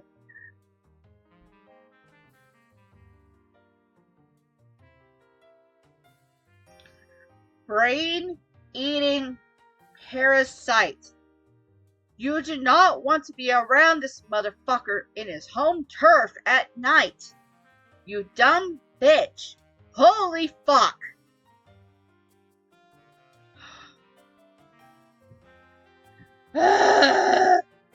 Okay. While Kaichi's preparing tea, I look around. The place seems ordinary. It has barely any personal items. Within minutes, Kaichi returns his cups. I follow him and take a seat on the couch. Why aren't you at school today? I'm recovering from a battle last night. What, a battle? Against evil spirits. I was trying to drive them away before they contaminated any more pure souls. I didn't know that was part of your job, too. You don't need to know everything I do. Have you figured out who or what is behind the increase of evil spirits? No, I don't have a clue what their objective is either. So far, they're messing with me by trapping my target souls. My job is to guide those deceased to the next life, but I'm unable to if their souls trapped in their body as they are still living. You mean the zombies are still living humans? It depends on their state, but they are mostly unconscious. You can't treat them like proper human beings because the evil spirits are in control. Someone told me they are already dead. Well, they die eventually if they're unconscious for too long, and their physical condition is not maintained. I noticed many of the spirits in the village are acting differently too. Even the harmless ones are getting evil. So Kaichi refers to those spirits as evil. They usually calls them corrupted. I wonder if anyone knows how to purify them.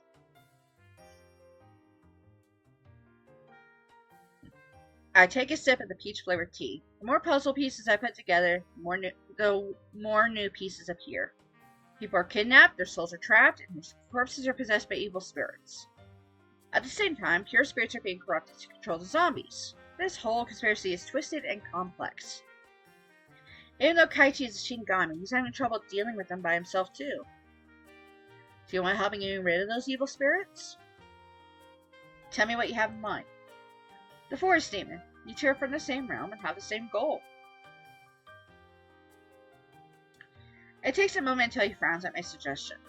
Is this a joke? You're asking demons to work together. Aren't all demons on good terms with each other? Can you say all humans are friendly with each other? No. All humans are certainly not friendly with each other. Take me for example. I am a massive bitch. I don't get along with most humans.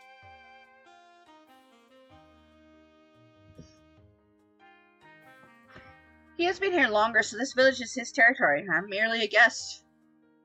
It's only natural for him to be a bit more assertive with the rest of us. I may be human, but my sense of direction is way better than yours. Is that supposed to offend me? There's no way I'm taking you along. What could I do to change your mind? You hold nothing special. You can't even fight with your bare hands. You're wrong. I do have something useful. Try your spells on me. Huh? Try me. You'll be stunned. He rubs his chin. My shield works against Zay's attacks, but there is no certainty it'll work against Kaichi's. It's a gamble, but if this works... Kaichi opens his hand, his eyes narrowing in concentration. A ball of black smoke forms above his palm, which he then throws. We're not far away from each other, and it almost feels like a pie is being thrown at my face. Even though I was prepared for it, in reflex I hold up my arms. The ball quickly dissolves into air. Awesome, it worked against his powers as well. When I lower my arms, I notice he has disappeared from his seat. Suddenly, large hands rest on my shoulders, causing a chill to run down my spine. My body freezes when a deep voice whispers in my ear from behind. The marshmallow spirits show up next to me. They appear hostile, but I reassure them the situation is not dangerous. The spirits fade into thin air and I lower my shoulders. I see, you're 24/7 on watch. Anyway, you shouldn't lower your guard so easily after one attack. Don't get ahead of yourself. That spell was practically nothing. Is this power because of your cursed soul? Interesting. I didn't know it was like this. You know, you could make your barrier stronger if you train. I turn my head and catch a glimpse of his older form. Kaichi! The night fell sooner than I thought. How did he change so fast? Kaichi swiftly floats back to his seat and leans forward, propping his chin in his hand. His green eyes are locked on me. His young and cute features are gone now. Sitting before me is the adult Kaichi I know. Relax, I won't do anything to you for now. It's better to keep you alive and have you be my meat shield. Fuck you! Dick! I'm not going to help if you treat me like that. A minute ago, you sounded so desperate to join me. I rest my forehead onto my hand palm. My hand palm, guys. I have a hand palm. What the fuck? Okay. I rest my forehead onto my hand palm and let out a sigh. He chuckles at my reaction and shrugs. That was a joke. You can do whatever you want. When do we start? Last night, I wiped out every evil spirit I came across, even though it's not part of my job. I'm not used to doing that, so it took a toll on my body and powers. Kaichi leans down on the couch. What kind of Shinigami gets tired from just wiping spirits? To be honest, everything about you is fishy. You're not just a Shinigami. Oh, what makes you say that? There's more to your background that is not related to your job, starting with your shift between forms. Ah ha ha! I'm figuring your sus ass out. You're right. I was a human who got cursed. Because of that, I can't fully use my powers and it drains me too quickly. Is there a way to remove the curse? Perhaps. That's why I spend my days researching. I forgot to mention, but I assume he was looking for you in school. Oh, that girl. I'm surprised. I didn't think you were capable of having friends. Did she say that? We only exchanged a few words since she joined my class. Oh, that's odd. She talks as if you two are already good friends. Kaichi rolls his eyes, disinterested. Anyway, I'm going home. Call me if anything comes up. I will be in your care. One more thing. Don't think I'll let my guard down. I'll kick your butt if you dare lay a hand on Ikiya again. My, that sounds threatening. Boy, I'll drop kick your head off your shoulders. Don't fucking test me.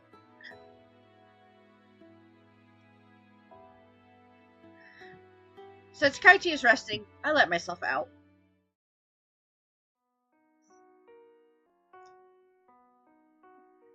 Forming an alliance with Kaichi was an achievement. I am sure we can get rid of these evil spirits and zombies faster now. However, finding the source is more important. If only we had some kind of lead. Hey, don't let it escape.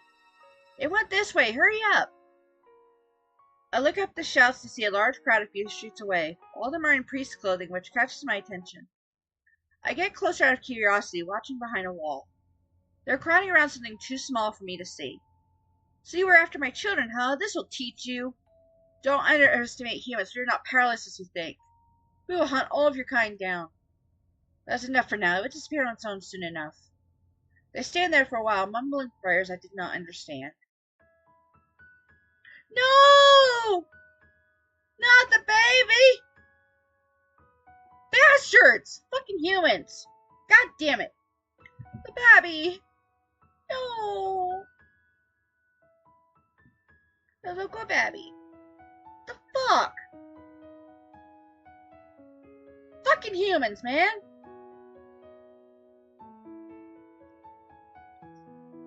Son of a bitch! It's like the dog in I Am Legend. Okay, this is the puppy. This is the pupper. I swear to God, if the dog dies, I'm gonna raise hell. After the crowd disperses, I catch sight of a creature lying on the street. It's a giant beast creature. How can people attack a poor animal?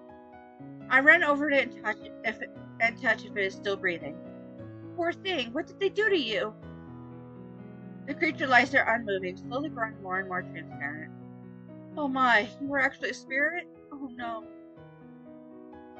The creature looks up at me and whispers in a soft voice. Sorry, Ross. Huh? It was the bunny. It was the bunny that I Aliced. I knew it. Oh, the baby. Not the baby.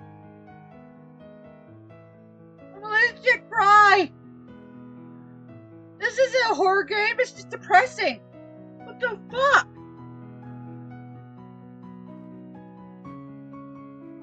And the music has no business slapping right now.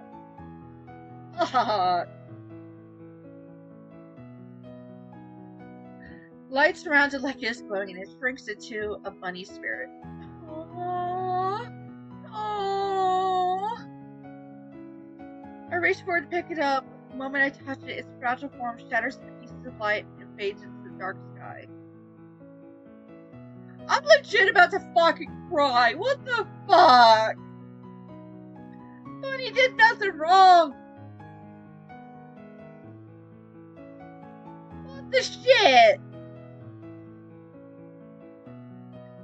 Oh! Nothing remains before me, as if everything that happened had just been a dream. I did not have a deep bond with the creature, but something within me feels very heavy, as if I had lost an old friend. I clench my fists and I feel my heart racing. Why did I feel like crying? It was only a spirit I saw a few times before. I rub my teary eyes and silently head in the direction of home.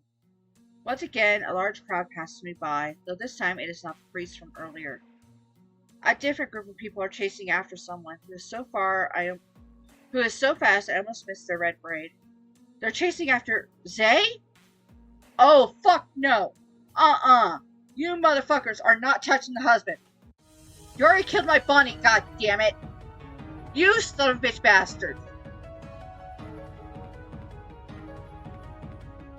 Without hesitation, I go after them, using the shortcuts through the alleyways to catch up to Zay. Upon seeing me, his face looked confused. Cross, what are you doing here? That is supposed to be my line. He tries to answer but gets cut off by a fit of coughing. You're injured. What happened? Save your words for later. Those are possessed people. We have to get out of here. Wait, those people are dead? Their life force is running out. I want to let them out before they harm other villagers.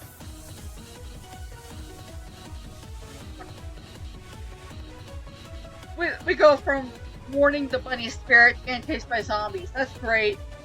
Fuck is this game? The bunny spirit, though. I'm gonna cry. I'm angry. I'm gonna take it out of these fucking zombies. I don't care if I don't have my fucking Walking Dead umbrella. I'm mad.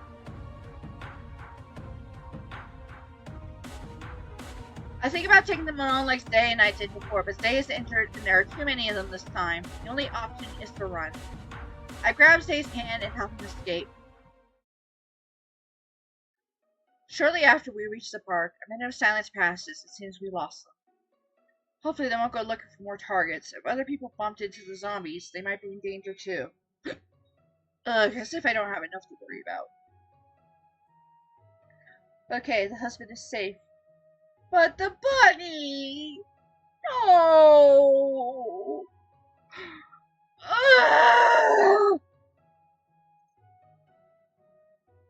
It's not fair! The bunny did nothing wrong! Fuckers!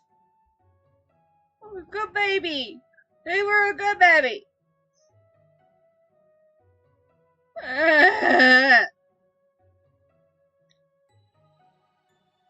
Fucking humans, man! What the fuck? Why the baby? Raise hell!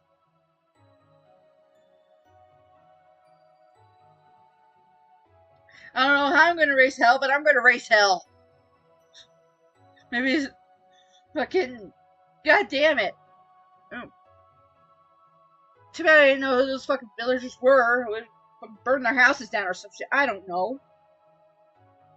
I'm not gonna burn any houses down though, probably. I'm probably just gonna let these people fucking get away with it. Fucking assholes. God damn. Funny did wrong. We're good, baby. We're good, baby. The actual fuck. Oh, I'm mad. So mad. She gets an alcohol. Let's start drinking. Not going to, but I want to. I got shooters right next to me. I can start drinking anytime I want.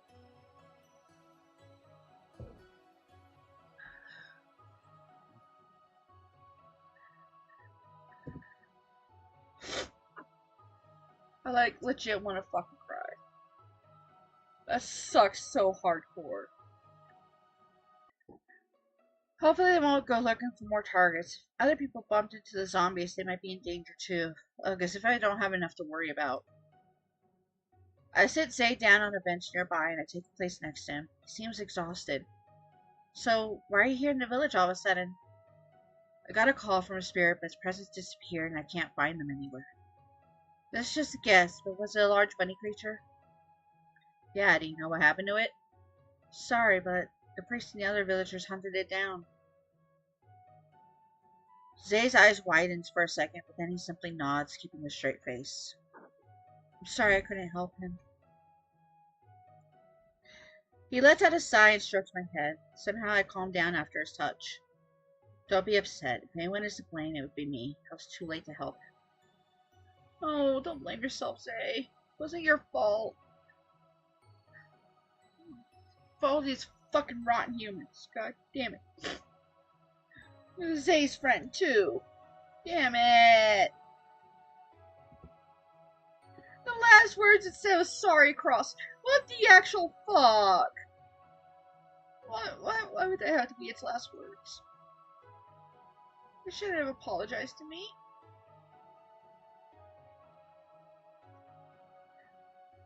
Damn it. I'm so sad. What are you doing out at night anyway? I feel bad to see you fight alone. I want to help you somehow. Just being at my side is enough. I gaze down and play with my fingers. By the way, there's a Shinigami in the village. She has the same goal of expelling the evil spirits. Maybe you two can help each other. You know you're talking about the same Shinigami that tried to kidnap you. Yes, but that was the past. It's different now. Yes, it's totally different. Please work with my kidnapper, future husband. It's okay. He's good now, apparently. Still a dick, but... Fucking... brain-eating parasite, I swear.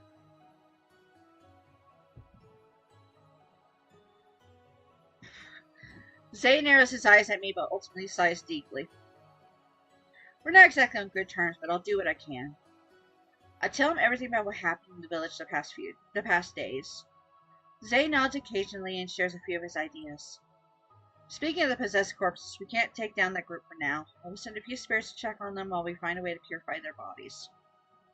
Hopefully we don't run into priests. They're so active now.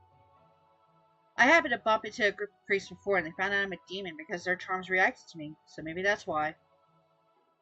You shouldn't be here if they're hunting you down, but the forest is too far away. That night, I let him stay in my place. Zay cast a spell in the house, hiding our presence from the zombies. I try to stay close to Zay because of his injury, but he refuses my help, saying he is not disabled. Even though he is exhausted and injured, he is still tough. He presses his lips together and avoids my gaze. I'm fine, don't look at me with those pitiful eyes. The spell drained me a bit, but my energy will be replenished soon. I am very concerned about his condition, but he does not look like he is in the mood to explain. He doesn't want me to worry. I should do my best to provide him support. Here's your room. Please tell me if you need anything. I'd like to take a bath. I point to the bathroom door to the right. He steps inside while I return to my room to prepare towels for him. Just as I was walking back, he calls out for me. I hurriedly run to the door, worried something happened. What's wrong, Zay? How do these things work? Stuff. To let the spring flow. Oh, we don't have a spring. Water comes out when you turn the faucet. I hear strange noises outside, assuming that Zay is trying things out. You don't know how to open the taps? What do you expect from someone who's lived in a forest his entire life? I could not help but laugh at his words. Come here and show me. You're wearing something, right? Just hurry up. I hide my smile and cover my eyes before opening the door. He stands by the bathtub, looking annoyed. I explain everything, and after I leave, I cannot help but release a laugh. He probably didn't mean to, but who knew he could be surprisingly cute under a stoic mask? While lying in bed, my thoughts are full of Zayakan again. My chest feels tight whenever he's in front of me. Am I just worried about him? No, he'll be fine. This feels like something else, though. As I ponder about this, I fall asleep before I realize. 1 week later? How many fucking time skips are there? Holy shit. Speaking of, I should probably save. Holy shit. There we go. Right. And safety save. It's been 50 fucking days in game. Holy shit. It's been almost 2 months. Prologue was a week itself. Holy fuck. Jesus. Okay. Today is the last day before vacation. Finally, I can relax and focus on other things. So close to freedom. I'm looking forward to it. Same, girl. Same. As I'm walking to class, I hear the same students talking. Guess what? The demon hunt has started. We caught a huge beast yesterday. It was wandering around the town, but we took it down before anyone got hurt. I swear to God, if you're talking about the fucking bunny spirit, you son of a bitch, you'll be the first to die. Fucking throw you out the window. Never thought such a large beast was going around unnoticed. At least it's been taken care of now. I feel bitter upon listening to their conversation. A beast? I didn't notice anything weird going on. Of course not. Commoners can't see them. Only those with amazing superpowers like myself can see them. Boy, you are Sid fucking nice. Choose your next words carefully. You sound like some magical boy. That is not manly. I'm a hero, you know. That's it. Out the window you go. Fuck you. Fuck you, you fucking fuck. You call yourself a hero when you found a bunch of missing locker keys, too. That is a different matter. We even caught a few people last night. They were acting all weird like they were drunk. One of the older priests said they were cursed. I bet he's talking about the zombies who attacked Zay. I was worried that they would attack others after they stopped chasing us, but it looks like this group has taken care of them. They were sent to the hospital now, so everything will be fine now. Isn't it amazing that we did so much in one night? You're still going out the window. Fuck you. Bunny didn't do anything wrong. Fuckers. We priests are making way more progress than the cops. Fuck you. Sure, nice, good, great. Yay. I like this girl. Yeah. Fuck. Fuck you. I have a feeling the demon was behind it. Only they could curse people. He must be sending minions to cause uproars in the village. Probably sent that large beast, too. How have I not kicked this boy's head off his shoulders yet? What the actual... Fuck this guy. Fuck him. No. No. He lost all existence privileges. We must take it down quickly before more curses spread. I shake my head and continue my classroom. Cross, hello! Why are you sitting all alone? Oh, Ikki is with her brother at the moment, and Leochi is busy with his student council stuff. Oh, Leochi's better now? That's nice to know. Fuck you, Leochi. Aw, I'll keep you company then. So what's up with all the rumors going around? I've been hearing about them since I got here. Ah, right, you don't know. Well, people are getting kidnapped and murdered. Just, long story short. Fuck. I snorted. That was... No. Yeah, long story short, people are getting kidnapped and murdered. Welcome to the village!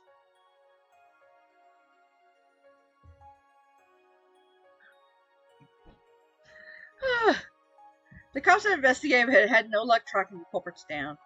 And recently, a group of priests have been going around trying to exorcise evil spirits and a demon. But there's no need to worry. Those are all only rumors. I shouldn't tell her too many details lest she gets herself involved. Rather than shock, her face is filled with curiosity. Do you think they're actually achieving something? There's no right or wrong. Everyone's just going with what they believe in. The truth is far more complex. She blinks a few times before the corners of her life curl into a grin. Tell me more about it. Why the sudden curiosity? This isn't something you should concern yourself with. Your thoughts are different than anyone else's. I'm just wondering why. She's super sus! She's sus! Bad enough she stole my flower haircuts. I know I'm wearing flowers, damn it. Maybe I'm thinking too much about it. Would you sacrifice yourself to save people? Her sudden question throws me off guard. I blink confusedly. What do you mean? Like, if you suddenly had magical powers that could defeat the evil in this village at the cost of your life, would you use them? Ooh. Ooh. That's rough. This is a rough one. On one hand, no the fuck I wouldn't, because these people are fucking dumb. I hate them.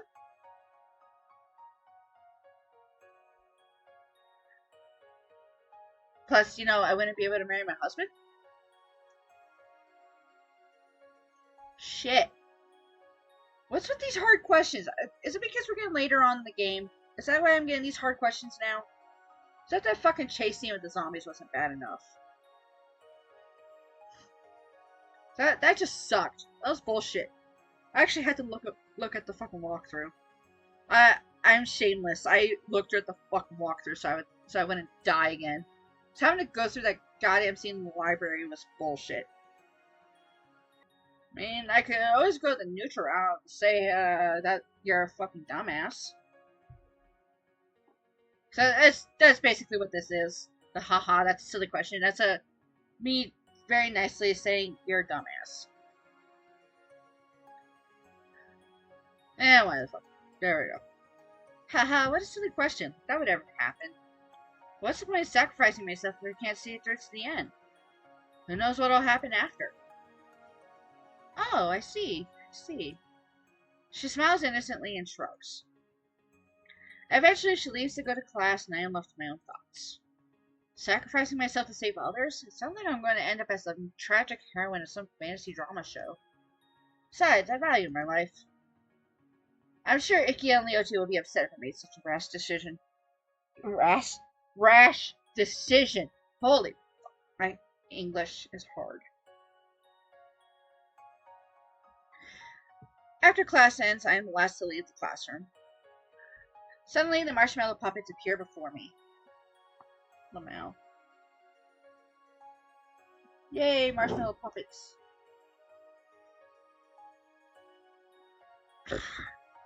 Our master needs us for a bit. Will you be fine alone? Did something happen?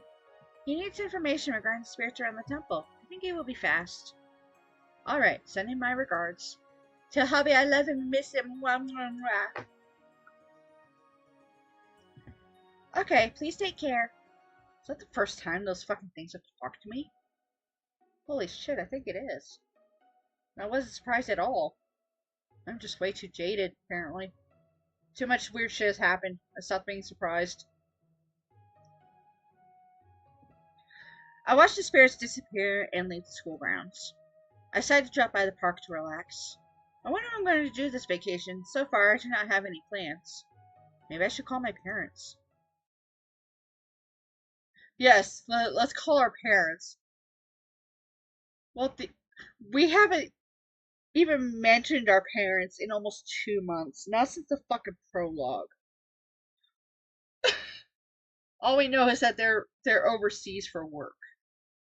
That's all we know. We essentially live alone. Closing my eyes, I enjoyed the cool breeze through my hair. No need to think so much. Suddenly, I feel my surroundings getting colder. When I opened my eyes, everything had turned dark as if it was already night. I should go home then. I leave the park and walk down the streets. I look around me and there's no single person around.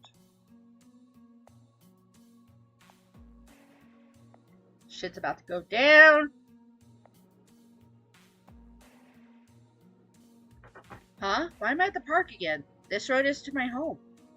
Okay, Cross, don't freak out. I have no idea what is going on, but I cannot be dreaming. It looks like a barrier set up by someone. I need to figure out how to get out of here. Oh, isn't that... A familiar face stands on the other side of the park. Rasumi! She responds to my voice and runs over to me. Do you know what's going on? I just walked to the park and suddenly everything went dark. I'm not sure. There's some weird barrier that trapped us in here. Have you seen anyone else around? Look! We can ask that couple. Two people stumble into view. I want to call out to them, but something feels off. The way they're moving. The realization hits me. Those were zombies. We should run, Rasumi. I grab her hand and together we run in the opposite direction. When we turn the corner of the street, we encounter even more zombies. In surprise, I trip on the acid. I tripped.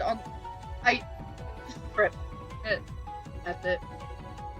What the fuck? God damn it. How am I still alive? Ugh, that hurts. I try to stand up, but a sharp pain shoots through my ankle. I clench my teeth and fall back down. Sorry, I was too careless. Can you lend me a hand? Rostemi approaches me but hesitates and slowly steps back. That catches me off guard, making me confused. What? I'm sorry, but if I lug you around, we will slow both of us down. Hold on, I'll get help. What bitch me? Bitch! She turns around and quickly runs away. Unable to comprehend her action, I stare at her receding back with a blank expression. Going over her words again in my head, I do not realize that the zombies are already right behind me.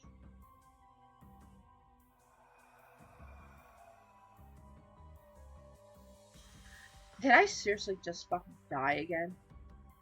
I better not have. I try to crawl away, but one jumps on me, pinning me down. The rest follow. Did she just sacrifice me? The bitch fucking goddamn. Ugh! Are you fucking kidding me? That bitch! Achievement, haha, isn't sacrifice silly? Fuck, what the fuck?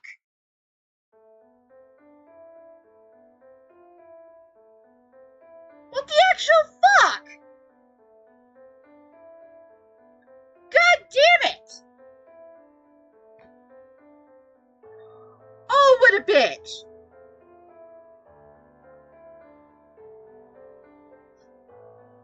Are you fucking kidding me?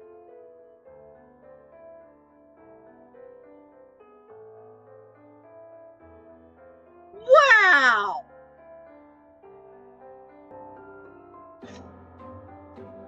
I am in utter fucking disbelief. Are you fucking kidding me?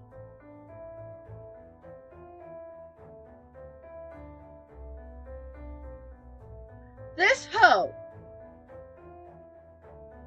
Oh my fucking god.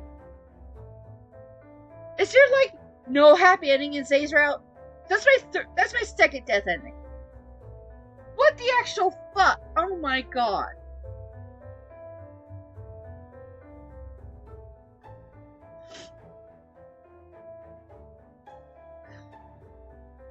The actual fuck. Where did I leave off? Son of a bitch! Motherfucker!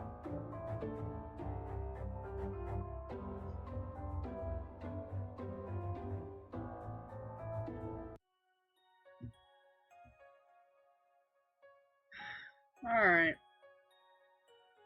Today is the last day before vacation. Finally I can relax and focus on other things. Blah blah blah. Skip. Okay. So, Maybe that happened because I chose the haha you're a dumbass option. So let's try something else.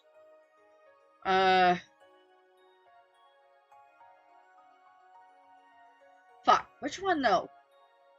I don't fucking know. If I said no, I would look selfish. If I say yes, I would look like I have a fucking hero complex.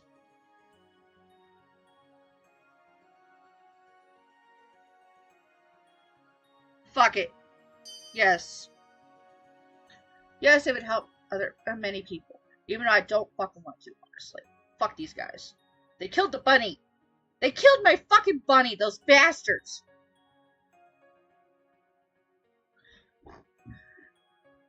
I certainly don't want to save your ass. Bitch. Ugh. I'm so mad. Holy fuck, I am livid. I hate this chapter. I hate it. I hate it with every fiber of my being. Fuck those people that fucking killed my bunny. Fuck that boy. And fuck you. Are you fucking kidding me? Did she seriously fucking sacrifice me? Fucking...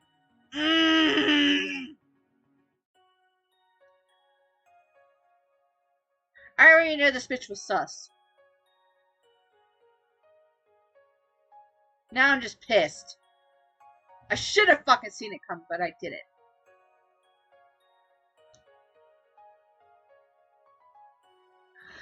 I wish there would have been a fucking option to just ditch her ass at the park. Like, hey, you see Rasumi at the end of the walkway. Will you call out to her? I'll be like, fuck no.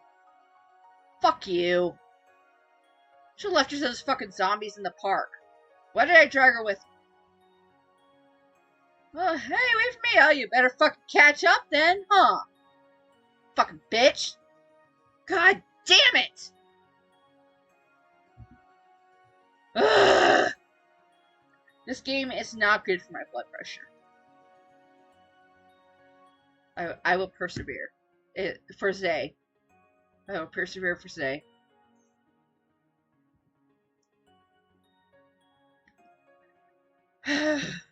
Okay. I'm okay. Now I really want to drink. Holy shit.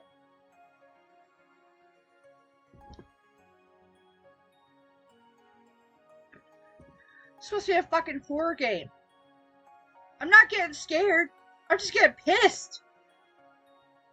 And depressed. What the fuck? This ain't a fucking horror game at all. It's bullshit.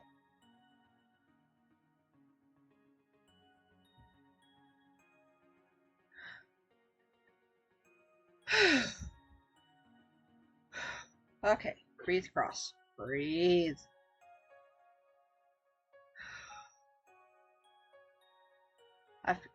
I came to have a good time, and honestly, I feel so attacked right now. It's what the cops are doing right now, too. I protect my friends if I have the power to do so. That's very brave of you, but don't you care about yourself?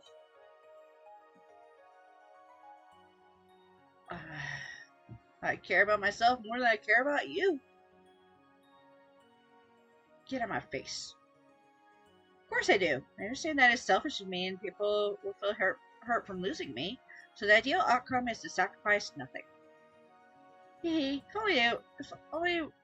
if it only was that easy. In reality, you can't have everything. Hey, Cross! Well, I have to go now. Talk to you later, Asumi.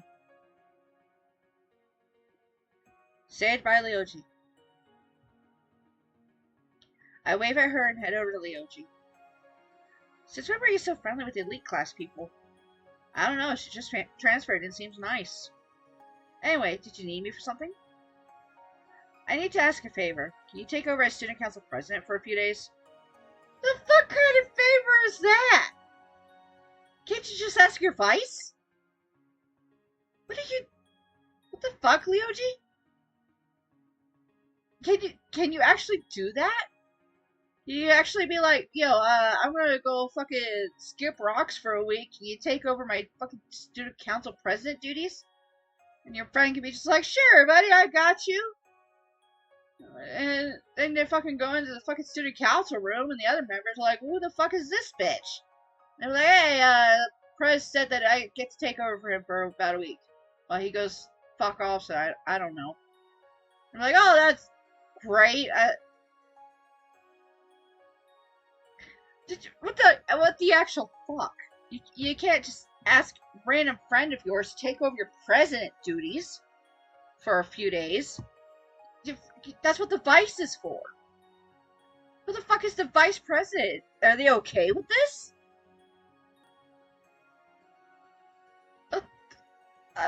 Fuck it. Whatever. Why? I'll be busy with investigations. My father found a lead on the missing victims and needs my assistance. You were the previous president. I was the previous president. Okay, that makes sense. No, it doesn't. It does not make fucking sense. What the fuck?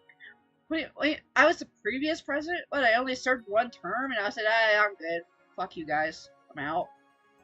Bro, did I just tap the OG and said, hey, you're it? And fucked off? What is this school system?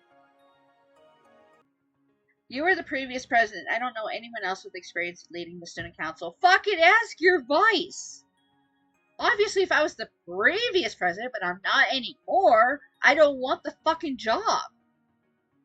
What the fuck? What is this school system? Please, someone tell me, what the fuck is this school system? Is it legit?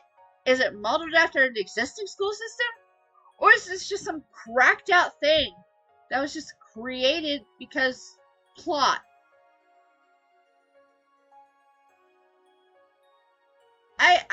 I don't understand. Whatsoever. Maybe it's just because I'm too used to the American school system. I know some shit about the Japanese school system. Granted, I don't know about the workings, only what I've learned through books and shit. Because I'm a total fucking nerd. What kind of school system is this? Please, someone tell me. Is this an actual existing school system? Do I need to message the creator of this game and be like, yo, so this shit that you pulled up, is it legit? Or did you just fucking crack out?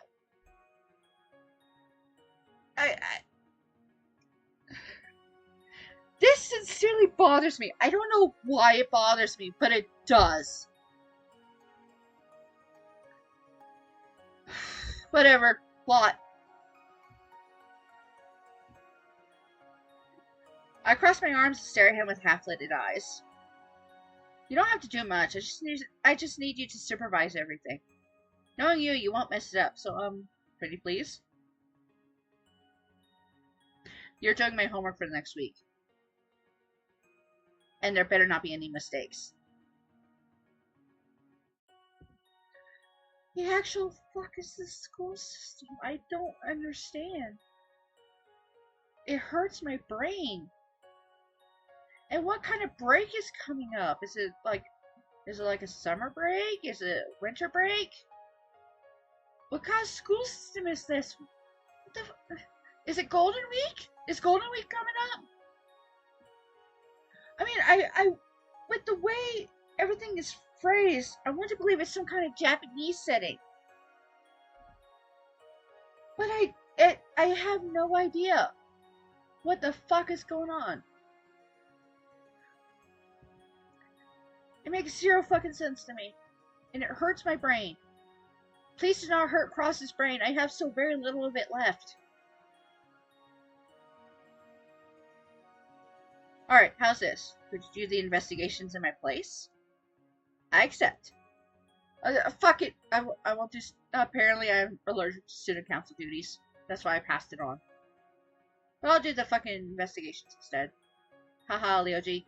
No getting out of your sworn duty or what the fuck ever. I don't know what the fuck, dude. Can't believe I got fucking sacrificed. The fuck? First the bunny spirit, then I got fucking eaten by zombies again.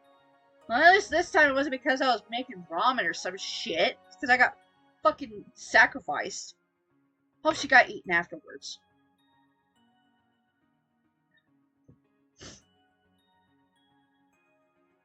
Parents aren't even around to fucking claim my body.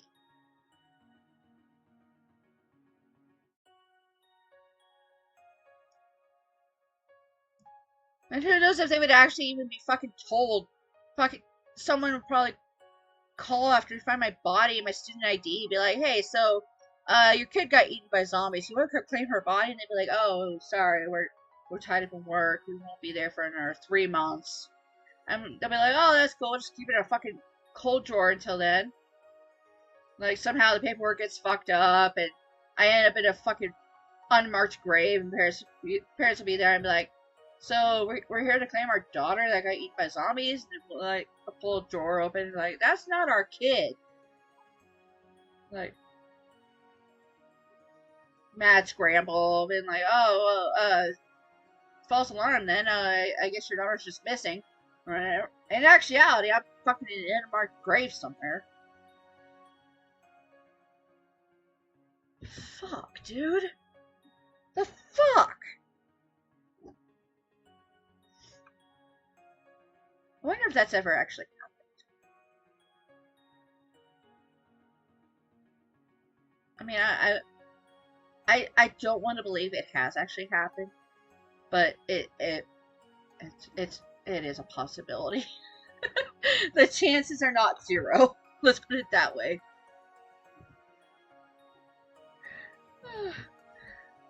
Leochi blinks confusedly and shakes his head.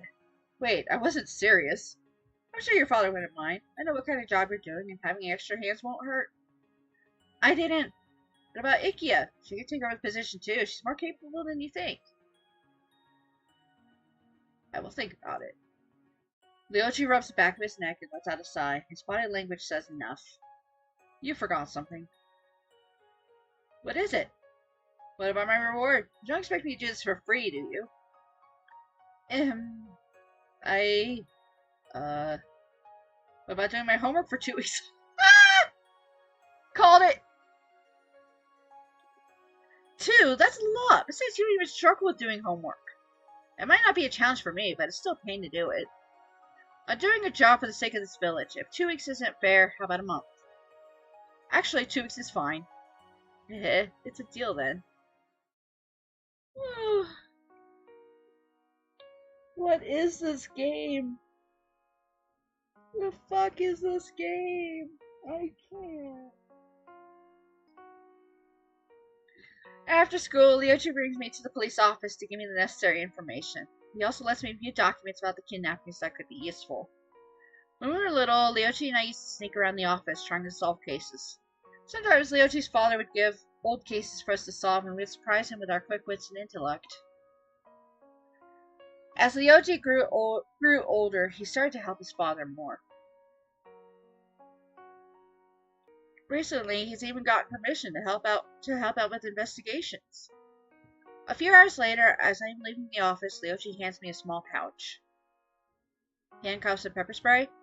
You know, just in case. Can't give you guns or anything like that. Yeah, fair enough. Woo! New chapter!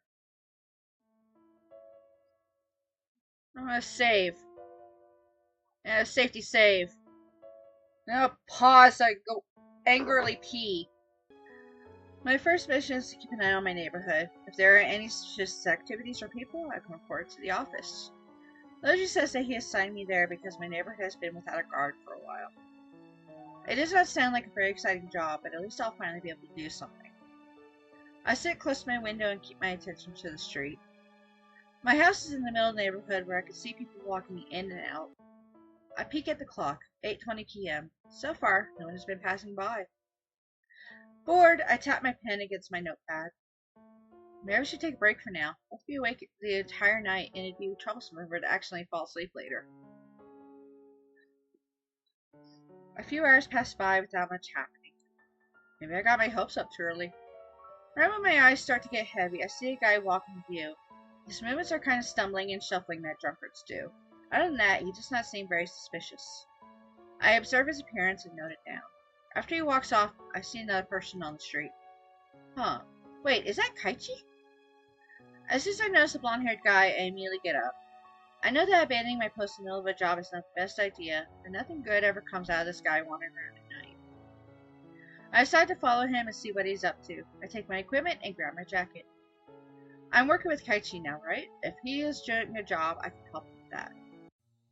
Good, he hasn't noticed me yet. It looks like he's after that drunk guy. Oh no, is he planning to kidnap him? I need to stop him.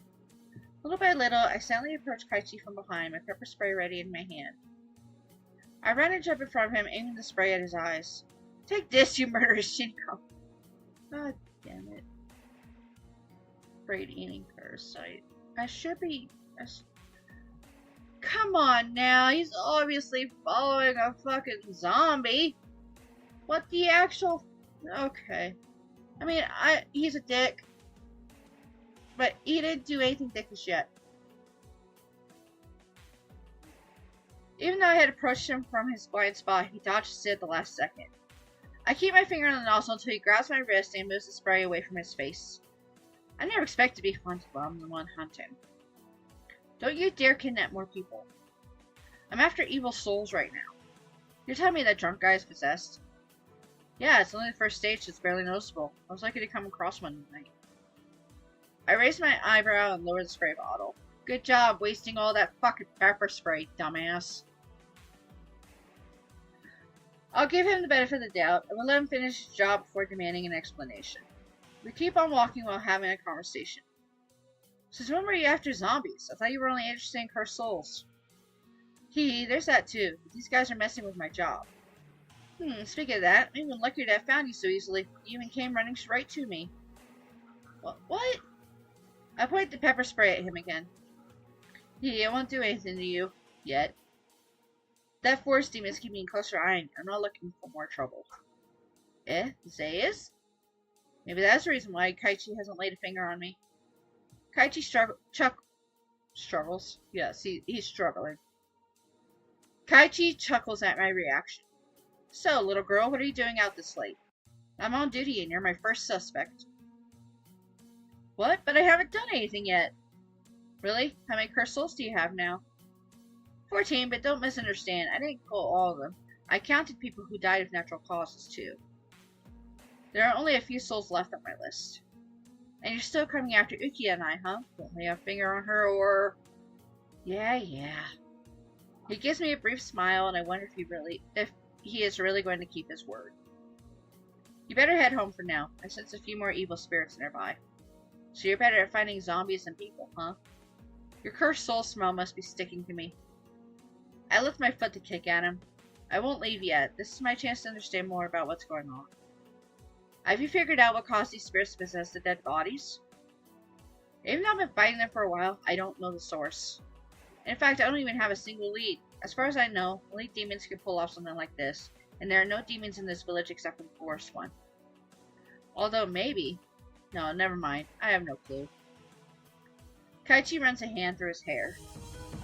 As we continue following that man, he suddenly spots us. In response, he starts running. Without hesitation, we chase after him. Kaichi is faster and easily catches up to him, his scythe already in hand. He swings across the man's middle. A dark mass spills out into the air and vanishes. I stop in front of them, panting from the run. The body falls on the ground and stays still. Despite the direct hit, there are no scratches on it. Was that black thing a soul? Yeah, this guy was infected not too long ago, so his soul was still in his body. It was the only way to save him. Do you know how they get possessed? There are two possibilities. One is when a person, still alive, becomes a victim of a ritual that allows evil spirits to enter the body. The spirits then slowly eat away at the soul. The soul is lost forever, and the body becomes an empty shell. The second way of possession is to use an actual dead body. After the soul is forced to leave, the empty body becomes prone to getting taken over by evil spirits. It's a faster method than the first one, and usually done by non-Shinigami. You can tell when someone is possessed when they change drastically. It's very obvious. You describe them as drunk. Given the number of deaths recently, I guess this second is happening more often. I frowned at the thought and shook my head. Anyway, this guy was the only zombie around, so this area is clear. I'm heading to the West District. I'll head home and continue my duty then. Hey, if you encounter anything strange, make sure to tell me. Oh? I'm only missing a few pieces of information. Soon I'll solve this mystery and catch the culprit. I'll do my best for you. He throws me a wink and flies off into the darkness. Once I'm back home, I return to my usual spot. The night passes by very slowly. All I do is stare at an empty street. Finally, it is the weekend. I browse through the newspaper, but there is nothing new. Even the police have nothing to report. I completed my duty without any troubles at all. I get a call from Ryoji who asks if everything went smoothly. I tell him all the details except for the encounter with Kaichi and the zombie. Ryoji would be skeptical about it anyway. I saw a few people, but nothing out of the ordinary. Almost fell asleep from boredom. Wow, aren't you lucky? Getting rewarded for doing nothing. How's Ikia holding up? You're right, she's surprisingly good at handling student council stuff. Well, the workload should ease up since the holidays start next week. I totally forgot about that. Well, don't forget our deal. Given that we don't get homework during holidays, no problem. Hey, I didn't say which 2 weeks. I assumed the deal started right when you accept the job. You can't add more details after I agreed to what was said. Fine. I lose this time. Pouty face. I hear chuckles on the other side. Whatever, it's not like the homework was a big deal. Tonight I am keeping watch through the window again. The streets are still empty. As I am dozing off, I hear footsteps from downstairs. The sudden noise makes me jolt in my seat, and I get up, alarmed. What was that? After grabbing this fucking umbrella, I haven't gotten a proper weapon yet. It's still a fucking Walking Dead umbrella. God damn it. Okay. After grabbing the umbrella from the table, I put my ear against the floor and focus on the footsteps. The sounds are soft, almost careful. I wonder if it's a burglar. It's highly possible during this time. Their moving speed surprises me. They go from room to room, as if they were walking through walls. They move towards the stairs and suddenly slow down. I hear the sound of old creaking wood as if someone is climbing up. I carefully move out of my room and stand at a distance. Facing the stairs, I wait for something to appear. But nobody comes up. I feel a cold chill running down my spine as my eyes stare at the empty space. I was sure someone was going upstairs. Did I imagine it? The footsteps continue, but now they are behind me. I immediately turn around and grasp my umbrella tightly. What the actual fuck? The fuck? Fuck is this? A boy stands there watching me with wide eyes. Oh my goodness! Shocked, I trip over my own feet and fall backwards. What the fuck is wrong with me? How am I still alive? Seriously. Even though the fall hurt, I quickly scramble to my feet and hold my makeshift weapon in front of me. My heart beats faster when I do not see anyone around. This is starting to get creepy. Maybe I'm imagining things. Huh? Where did you go? The sound of footsteps is coming from the first floor again. It is almost like I landed in a horror movie. This time, when I look at the staircase again, I see something. A boy crawls upstairs in his arms. His lower half is missing. A trick or illusion? My body is frozen as this creepy scene plays before my eyes. The boy lifts his chin and looks straight at me. Found you. As soon as I hear his words, the boy starts crawling faster. I scream and throw the umbrella at him before running back to my room. Everything happened so fast it felt like my body moved on its own. My heart is racing as I lean back against my door. I'm sure that was a ghost, like I haven't seen enough weird things. Wait a second. Kaichi said that otherworldly creatures are attracted to cursed souls. I turn my head and meet the gaze of the boy staring at me through my bedroom window. He knocks on the glass. I quickly close the curtains. I sit down at the desk, still feeling restless. My eyes are fixed on the window. Suddenly, I hear the sound of something being unlocked. Don't tell me he... His shadow is projected on the curtain, showing his hands reaching towards the window. My mind tells me to run away. I rush down my bedroom and leave the house through the back door. The night air is cold, making me wish I had taken a jacket. Where should I go? Ryoji, Ikuya. As I run down the road, I bump into a woman. She looks up when I apologize to her. Suddenly, she reaches out to grab me. What? I back away to dodge her. Give. In a second, I realize this is not a regular person.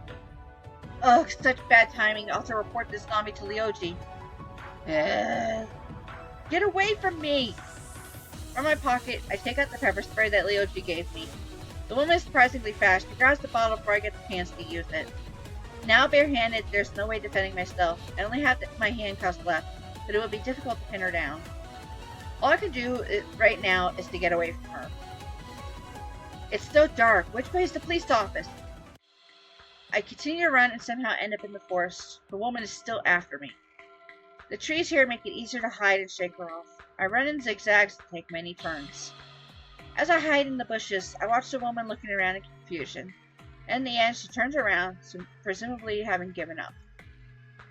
I breathe in relief when she finally walks out of sight. With adrenaline gone from my body, I feel exhausted. Maybe I should go home, but what if that ghost is still there? The thought gives me chills and makes me hesitate about my decision. Who are you hiding from? A hand rests on my shoulder and I jump up in surprise. I'm not gonna scream. Oh, it's just husband. It's okay. Okay, everybody. It's okay. Hubby is here.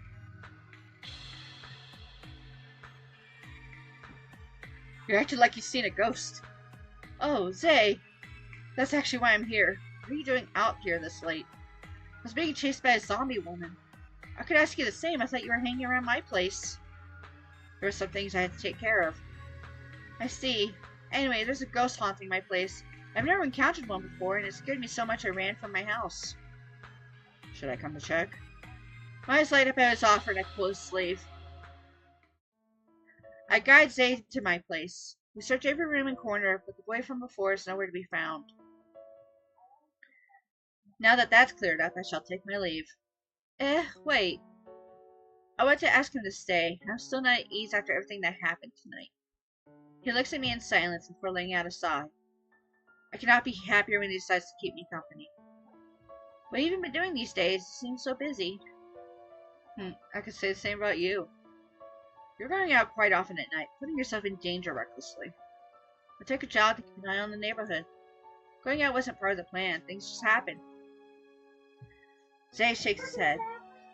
He reaches out his hand and gently strokes my head. I blink at his gesture. Your curiosity is a force of nature sometimes, but will you listen to me for once? I don't want to restrain your actions, but you're making it difficult for me. Well, the activities of corporate spirits are corrupted spirits. Corporate spirits? I mean, am I wrong though? Fucking corporate spirits, what the fuck?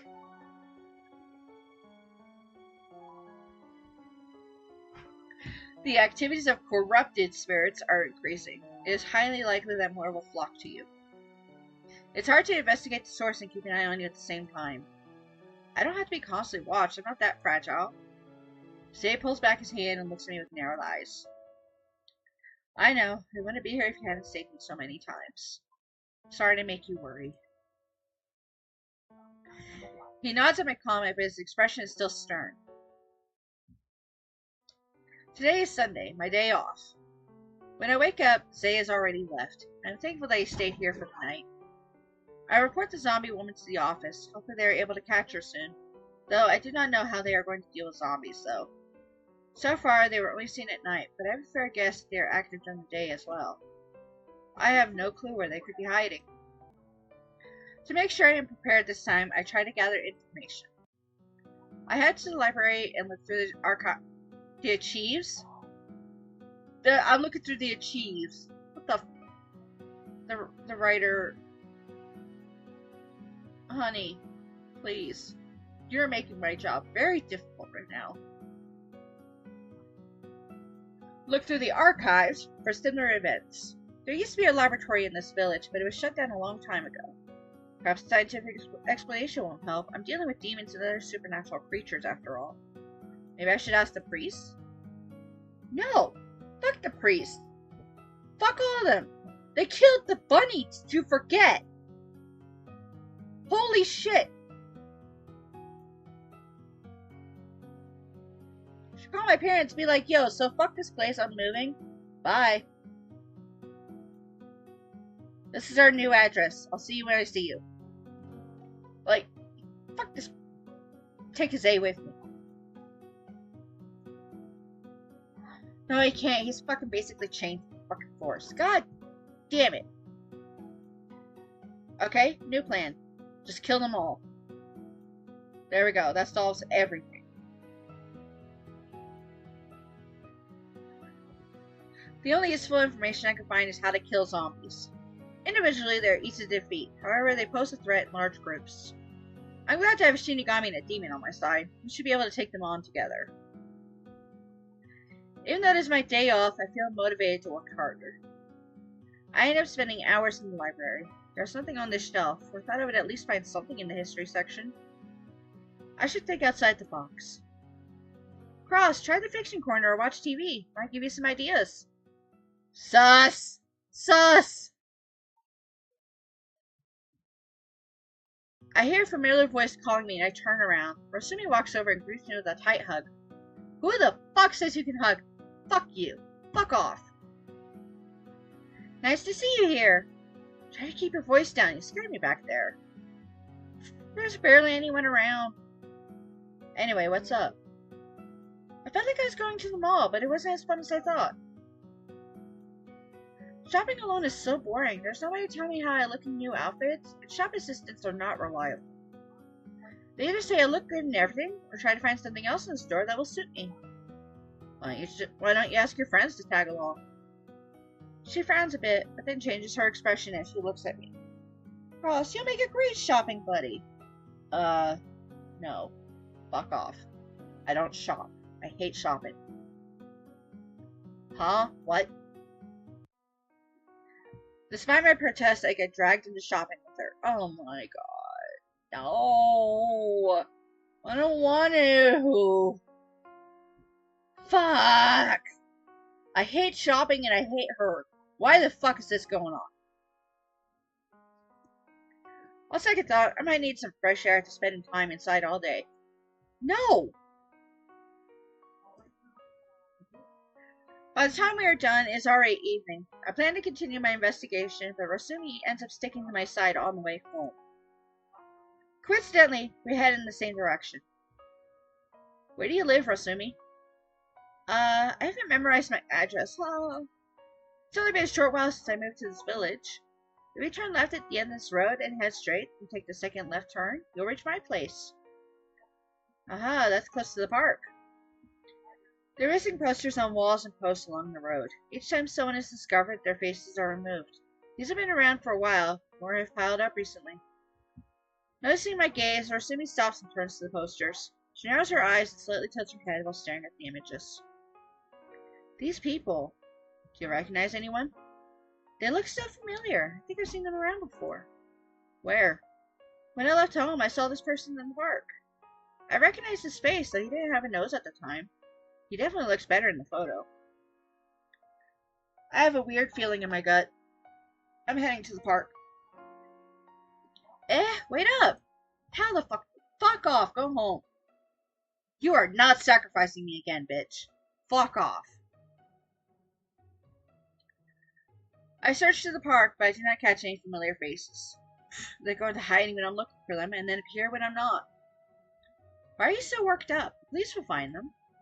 I took a job as an investigator temporarily. I have to identify these people and report them. It's been a few days, and there is no progress. Oh, I see. Let me help. I'll let you know if I see any of those people again. Just then, someone approaches us. Unexpectedly, it is Kaichi. Yo, fancy seeing you here. Hey, Kaichi, what brings you here? Huh? Kaichi? Rasumi looks at him with narrowed eyes. I realize that she has never met this older version of him, only the younger one. He chuckles amusedly at her reaction. He's just a friend of mine.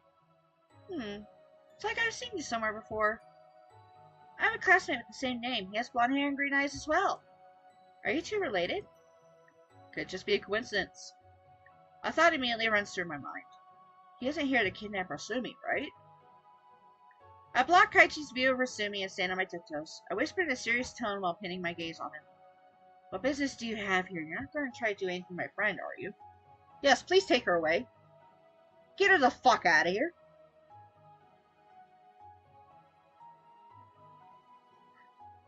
Fuck. Great. I'm stuck in a park with little Tweedledee and Tweedle dumbass. Son of a bitch. I'm not interested in her. I'm after 2 zombies that are already in the park. It'll be a little hard with that girl over there. I won't be playing bodyguard for both of you. You don't have to. I can take care of Rasumi myself. I turn back to Rasumi and pull her towards the park's entrance. Let's go. Oh, we're leaving already? I thought you wanted to look for the missing people. Perhaps they're gone. We should look elsewhere. At that moment, our surroundings turned dark. Soon, we were completely surrounded by zombies. Thanks, Kaichi. You totally jinxed us. Good job, Cross. You lured them straight to us.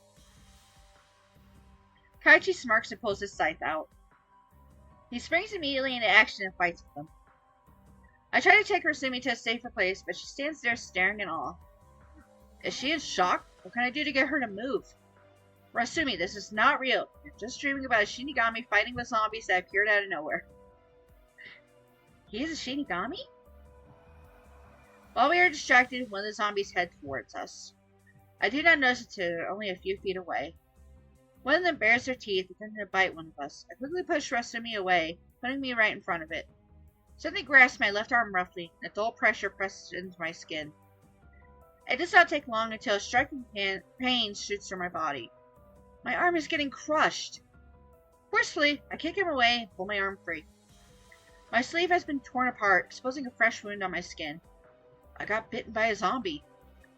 I try to stay composed, so I can feel my heart beating faster. Cross, hang in there! Rasumi pulls out a handkerchief from her pocket and wraps it around my wound to stop it from bleeding. Go before they get you too. I might be done for.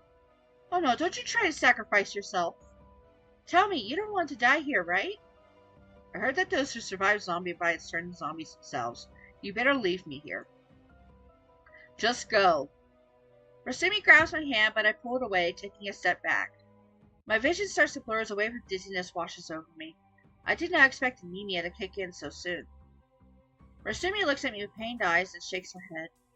After a moment of contemplation, she takes out a small bottle from her pocket and pours its contents over my wound. The color changes when it touches my skin. I cannot tell what kind of fluid it is. This is an emergency medicine I developed. I hope it works. Due to shock, I cannot comprehend what is going on. I feel a sensation coursing through my body before I black out.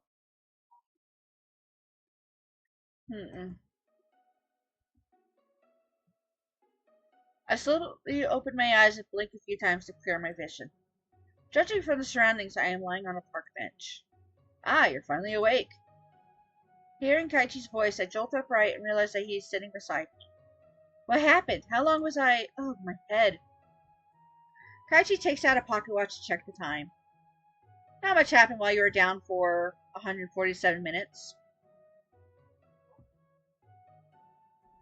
147 minutes. How many hours is that? That's over... Like, that's almost 2.5 hours, right? 120 minutes. 47 minutes. Yeah. It's almost 2.5 hours. What the f... I was out for 2.5 hours? The fuck? I'm a puss.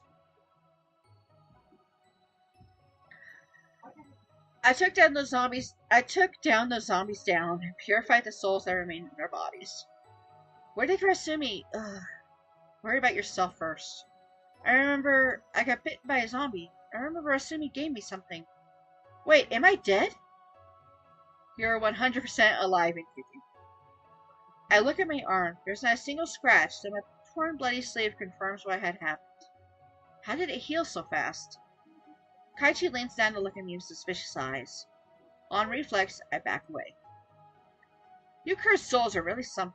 You're too reckless. You only survived because the witch gave you medication.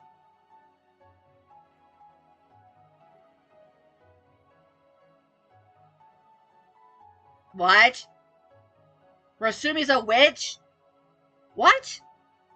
Like, is she actually, or did he just call her that? Because she had a fucking weird-ass fucking potion. She probably isn't. Witch or scientist, one of those two. What the fuck? Is she... Oh. What the fuck is this game?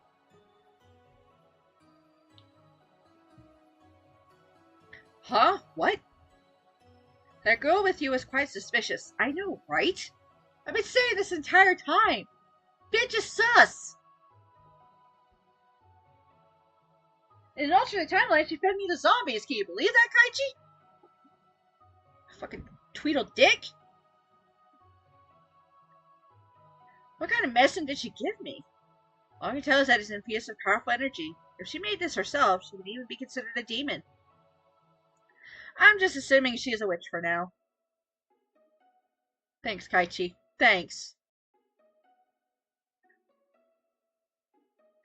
As Kaichi speaks, his attention seems to drift away. He looks like he wants to say more, but stays quiet. You are making me even more nervous. Well, I questioned her while you were out. She doesn't seem to have any ill intentions. She even shared a piece of information regarding those zombies.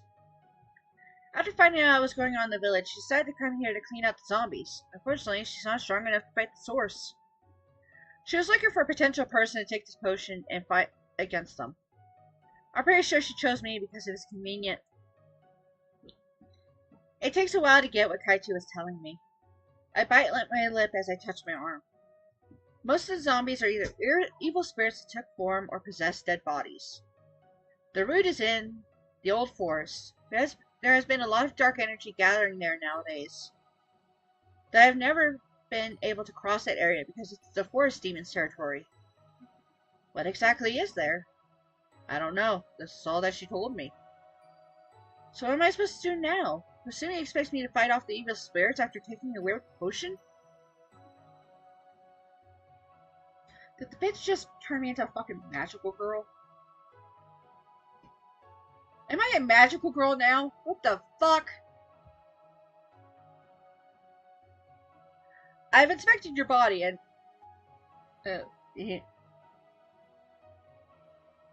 You inspected my body? Don't get weird ideas, okay? Just making sure you aren't going to turn into Godzilla or something. Casual reference to fucking King of the Kaijus.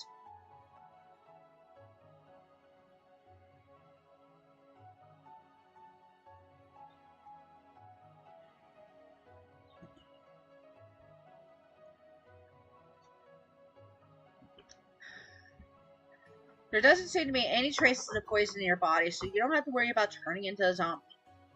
I don't have enough knowledge to determine what the potion did to you, but try to keep an eye on any changes that might occur. Is there a way to get me back to normal? Maybe if you allow me to experiment on you? Yeah, you can fuck right on off there. Yeah, no. No. Hell no.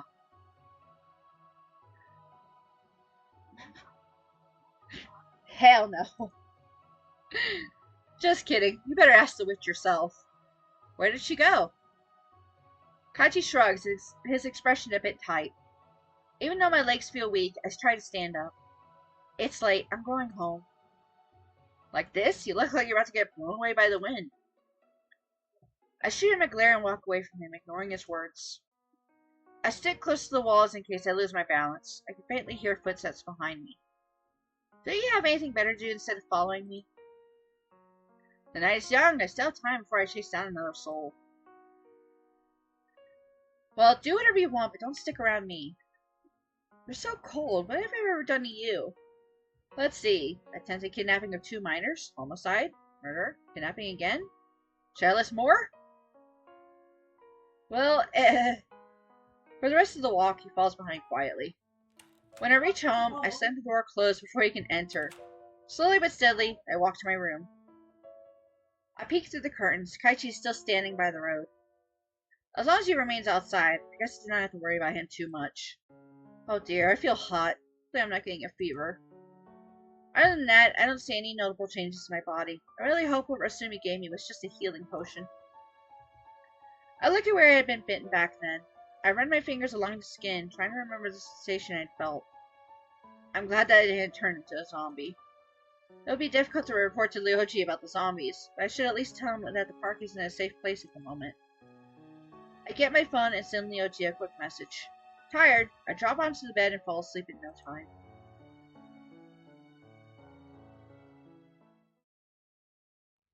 A soft voice whispers my name. Out of curiosity, I move around to find out where it came from, but I am only surrounded by darkness. Suddenly, my body feels heavy. I sense cold chains pulling my limbs down. Even though I am frozen on the spot, I continue to look around and focus on the voice. Cross, you have changed so much. Changed in what way? You have changed. Changed. Huh? I've changed? Kill her! Soon, I see lit torches heading towards me. A wall of fire suddenly surrounds me, caging me inside. Am I getting burned alive?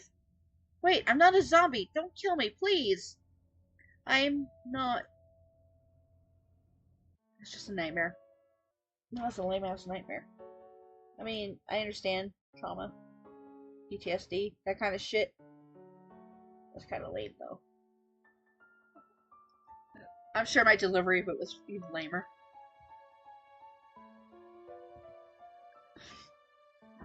As soon as I open my eyes, I realize I am still in bed.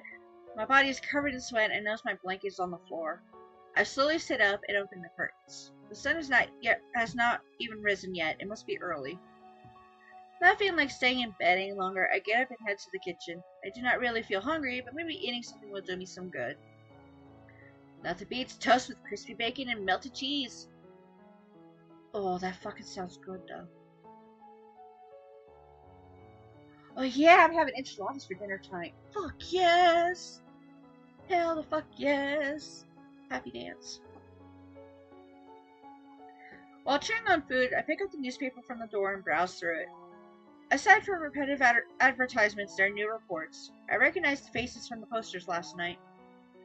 I would report that they are already dead, but I have no proof since the bodies have been taken care of. I wonder what Zay's been doing. I haven't heard anything from him the past few days. I remember what Kaichi told me yesterday, about the source coming from the forest. If so, then Zay should know about it.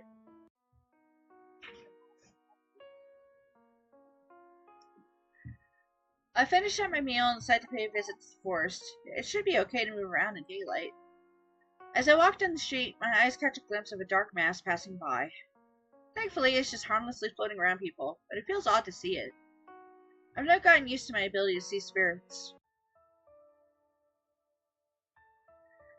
As I go further into the forest, the number of spirits increase. They do not seem to cause any harm, so I move on, pretending not to have seen them. 2 marshmallow spirits pop up before me, blocking my way. Master, you mustn't enter the forest now. What's going on here? The amount of dark spirits has increased, so it isn't safe to... I'm going to see Zay. Well, wait, Master! We were ordered to send you back! Despite their warnings, I continue walking past them. Was there always this many? Yes, but lately some of them have changed. Master, can you see all of them? Yeah. Anyway, where is Zay? We aren't supposed to tell you. I give you a new order. Find Zay for me. The marshmallows look at each other and start discussing it among themselves. After a while, they seem to come to a conclusion. They agree on the condition I do not tell Zay they led me to him, and that I take responsibility for anything that happens.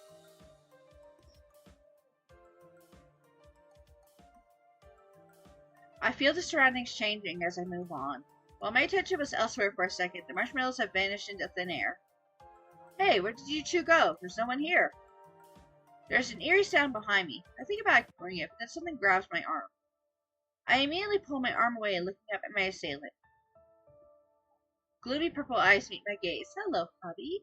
How you doing, sexy? Yeah! Fuck, I love this man. He's so damn sexy! Fuck! Busted. I thought that I told those two to keep you away from here. Sounds like you're trying to hide something from me. Believe what you want. Is chasing after danger a favorite pastime of yours? I was just worried about you. We haven't spoken in days and now you're greeting me with go away? I don't know if you figured it out yet, but I want to tell you something about the forest. I hear a sharp intake of breath from his direction. My voice fades when I see his expression darkening. He unfolds his arms and approaches me slowly. On reflex, I step back. Did I go too far? I keep moving back as Zay gets closer. Soon, my back hits a tree. Before I realize it, I've boarded myself. Zay holds my wrists and presses them down against the trunk. I guess at his sudden change of behavior, but I stay still, looking into his eyes. They're in pain. His hands are trembling against mine. It's not hard to see through him. I slowly pull my hand out of his grasp and put it on his cheek. My lips form a soft smile. He frowns in confusion and I feel his grip on my other wrist loosen. He lowers his shoulders and softens his expression. Multiple emotions are written on his face. I wonder what is going through his mind. He pulls back immediately and turns away from me. Suddenly, he lets out a small groan, bringing his hand to his head. I notice a faint hint of dark aura around him. Has he been possessed by evil spirits? He almost loses his balance and sinks down to his knees. Horns grow from his head while he grits his teeth. This sudden transformation surprises me.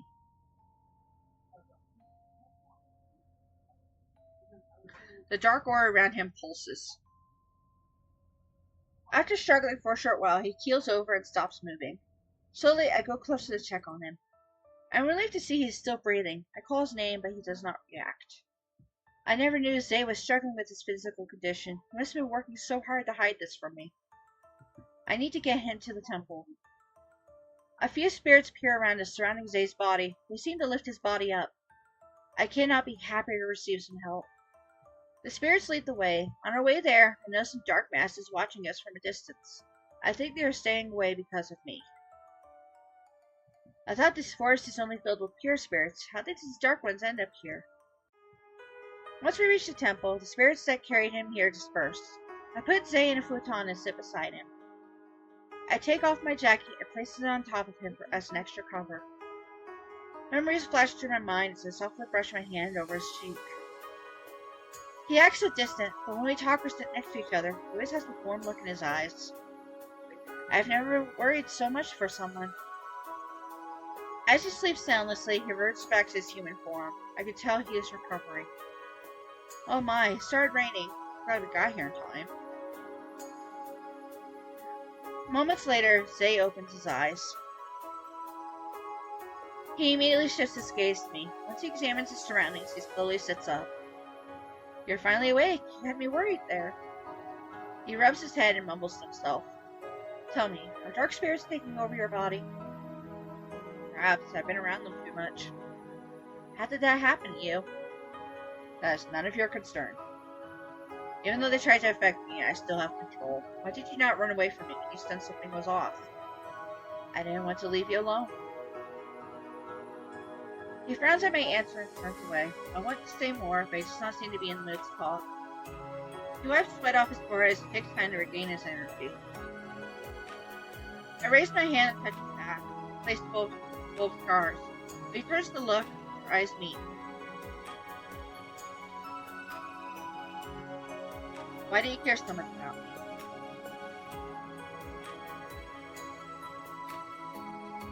Because you helped support me during hard times. You're not obligated to return the favor. Hanging around me won't do you any good. Nope. And sickness and in health, motherfucker. You're stuck with me. I'm not showing you any pity, and I'm free to do what I want. It just pains me to see what you're going through, carrying everything as well. I'm doing my best to do my part in the village, and that helps ease the burden a bit. Your faith in the villagers may be little, but I hope you can trust me. Dude, my faith in the villagers are little. I know it's selfish of me, and I'm sorry if it's a bother. I lower my head and bite my lip. Even though I've known him for a while now, he still has many walls around him.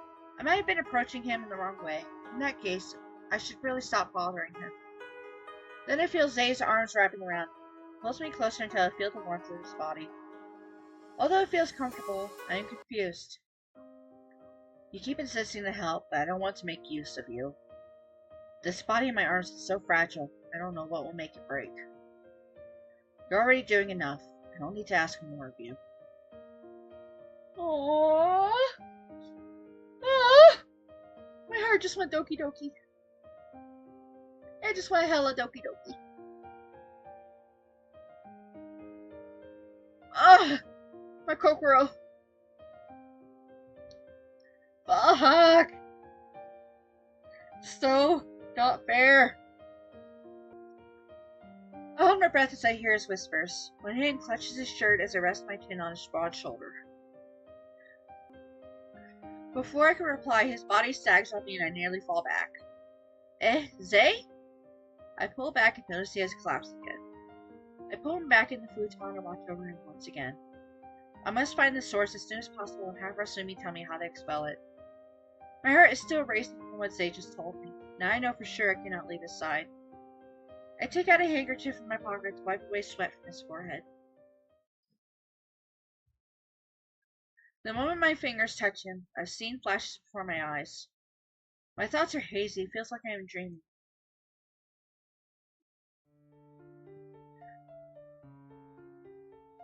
Every night, Zay patrolled through the forest, mostly checking on the spirits. There were dark spirits lingering from the very start, but lately had grown into a worrisome amount. At some point, unknown creatures started to merge with the original residents of the forest. Some even mutated into a different species. Those dark spirits are disrupting the balance. There are way too many. Some idiot must have brought them here. It took a few days to search before Zay bumped into a mysterious portal. In an older part of the forest, a hole floated in midair. I knew something had caused this. So much damage from a dumb mistake. The Temple Guardian will take care of the remaining scraps. With a single gesture, he closed the portal. Nights passed by soundlessly. The forest seemed to have found balance again. On the other hand, strange things started to happen in the village. The remaining dark spirits had left this forest and now roamed the streets. I think my place is haunted. Every night I hear strange noises. Before, my house was so quiet that you couldn't even hear crickets. My dog hasn't returned for a few days. I'm certain everything around the barn was locked. How could she have escaped? My wife suddenly caught a rare disease. I hear voices talking to me around a certain time at night. Odd, because I live with them. Many rumors started to spread. Everyone blamed the forest demon, thinking it brought calamity again. To please them, they brought offerings to the shrine. I've never laid a finger on this village. Those idiots put the blame on me just because of some baseless rumors. I'll at least be thankful that I kept other demons away from you. During his patrol at night, Zay noticed a little girl walking alone in the forest. He refrained from exposing himself and simply watched from a distance. This is out from that woman who badmouthed me. What's she doing all alone here? Mommy, where are you? I'm so lost. Daddy said there are demons in the forest. I want to go home. I hate demons. The girl started to cry as she moved further. Being so loud, her cry startled a nearby group of sleeping bats. They swarmed around the girl and picked on her, wings hitting her face. To add fuel to the fire, spirits started to get restless and chase after the girl as well. It made her even more scared. Invisible hands? Wah! The girl waved her arms around wildly and ran aimlessly to the forest. No, don't go in that direction. Spirits, stop chasing her. Zay went after the child, but the girl suddenly disappeared from his sight. A little further away, there was a cliff. The girl had not seen this and fell right off. It did not take long for the villagers to find out the child went into the forest. Madam, I don't think she walked off the path. The undergrowth is quite crowded here. She's a small child. She could be anywhere. Be careful, there's a cliff not far away. This is her hairband. My girl couldn't have. No, she couldn't. It is dangerous in this area. Rumors say that the demon possessed people and lead them off this cliff. Why did it have to be my innocent child? Give her back, you heartless demon! The woman broke down, falling to her knees. Her cries were filled with rage. The man guided her back to the village. There was nothing else they could do. Zay quietly watched the scene from the shadows. Dark spirits swarmed around him and whispered their thoughts. You say I should have helped her? I can't anticipate every incident. Your attempts to push guilt onto me is futile. In the following weeks, more incidents occurred in the forest. Two famous riders, Redo and Keith, both drowned in the rivers. Zay tried saving them, but by the time he arrived, it was too late. As these people were declared missing, rumors about the forest demon started spreading again. Some priests even got called to purify the forest. They did not manage to catch the demon himself, but spirited away harmless spirits instead. All Zay could do was watch the home his grandmother built crumble down. Master, don't you feel bad that everyone's blaming you for every incident? I don't care. Don't bother to ask. I don't intend to save them either. You protect the spirits. Why not help the people too? Maybe they'll change their opinion of you. What about those blessed ones? Even though they are living with villagers, surely they are on your side. Tell that to my grandmother. All humans are the same. One day, a blessed soul entered the forest. Unlike previous visitors, this little boy did not seem to be scared. He even played with the spirits that floated around. They seemed to be fond of him as well. It was the first time Zay saw such an interaction. The boy came back multiple times. During each visit, he played around with the spirits. Zay only observed, not wanting to intervene. After all, the boy was carefree and was only having fun. As time went on, Zay deemed the boy as non-threatening, and fully shifted his attention away from him. It also helped that no villager came to look for him. However, one day, a stray demon entered the forest. Immediately sensing the little boy's presence, it devoured his soul in no time at all. Zay caught the demon in action, but just like previous times, he was too late. There was no way to retrieve souls that had already been eaten. This expression left him blank. Master, are you okay? You seem to be moody today. Don't ask such a silly question. Today one of those blessed souls got devoured. Of course Master is unhappy. Thought he wasn't fond of them. Different this time. Zay returned to his temple and encountered a surprise. The whole building was plastered with white charms. He commanded his familiars to clean them up before he entered. I've only been away for a few hours, and it's like the priest hosted an exorcism at this temple. What's written on the charms? Purify, no more evil, go away demon. Poor Master. That's just such little tricks will harm me. Those charms are just a small annoyance. Clean them up if they come again. When will the guardian return? I've been housekeeping his temple for ages. A long time had passed before Zay encountered the next blessed soul. The presence was faint, but it caused attention nonetheless. This was when he met Cross. It was one of the very few times Zay directly interacted with a villager. Because of his previous mistake, he decided to keep an eye on her. Master, it's quite unexpected of you to save her. I don't want to see someone dying before my eyes again. It's so kind of you. Something like that. It's for my own benefit. The villagers will start cursing me again if another life is lost. The evil spirits easily got drawn towards Zay, as if he was a magnet. Their voices whispered around him.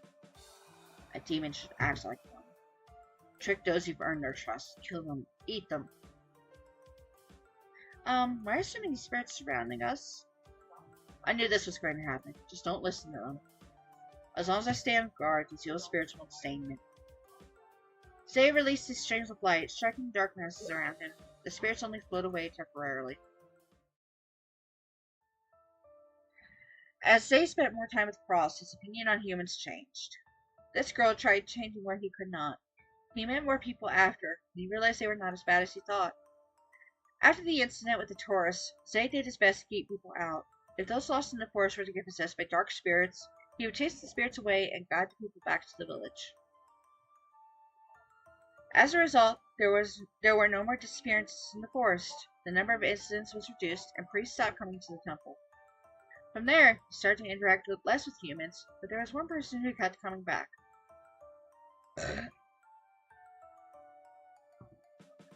Even though she knows what I am, why does she continue to stick around? Way to go, Master! You're creating bonds with the villagers! It's not like I want that. It's a good development. Despite what he thought, Zay kept saving her from trouble. As his heart opened up to her, more darkness started to surround him. Despite being fully aware of his situation, he kept going. He had to finish what he started. Master, why are you suddenly so dedicated to help every one of them? I just changed my mind. But your condition. I'm not. Zay covered his mouth as he coughed up blood. You can't keep going like this, or that hunter will really take your life. I can't stop now. Master. Dark spirits have increased again lately. The forest spirits are restless. Where did the guardian of the village go, anyway? He's supposed to be the one to keep excessive spirits away, not me. The guardian disappeared a while ago. No one could just disappear. He must be somewhere. I can't possibly... No, I'll find a way somehow.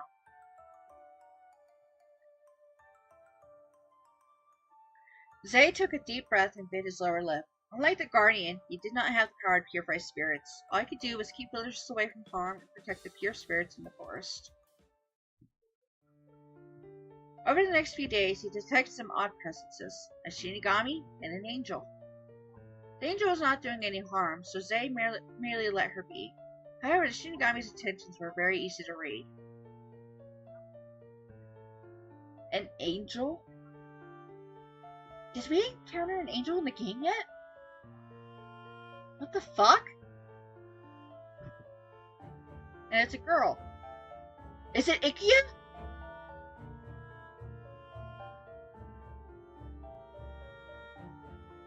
Despite his efforts, Zay failed to protect the few souls that were being snatched away. Unable to watch more of them get taken away, he fought the Shinigami head-on. Several villagers even got accidentally killed during the battle. With Zay distracted, stray dark spirits possessed dead bodies, resurrecting them as zombies. Since then, Zay stayed in the forest to keep guard. He was running out of options. I become teary-eyed after the memories fade. I feel like I understand Zay more now. If it were not for the villagers, maybe he would not have turned out like this. I hold onto his hand and squeeze it lightly. I wish to share his burdens. Then his thumb brushes over mine and he opens his eyes. I was just checking your body temperature. There are more effective ways of doing that besides holding my hand. I'm feeling better now. No need to keep worrying. Embarrassed, I let him go and give a nervous laugh. After he gets up, silence falls between us. When I am lost in thought, he gazes into my eyes, as if he expects me to say something. I wonder if he knew that I peeked into his memories. Did he show it to me on purpose? You should have gotten all your answers. He sighs softly, heading towards the temple entrance. I notice that it is still raining heavily. He grabs his Hayori and puts it on. Where are you going? You just recovered. Checking if the spirits are safe. Spirit-eating demons occasionally appear, and I have to get rid of them before more damage is done. What happens if you can't? His master is bound to the forest. He would disappear along with its residents. So he shares the same lifespan as the forest spirits? Sounds like a curse. It is. The collar around his neck is proof. I look at Zay's collar. I never really put much thought into it until now. But there's a solution. If one of the blessed souls returns there... Enough. You don't have to tell her. Zay silences the marshmallows. Anyway, I'm going out. Stay here just to be safe. Knowing that my protests rarely work, I simply nod and watch him leave.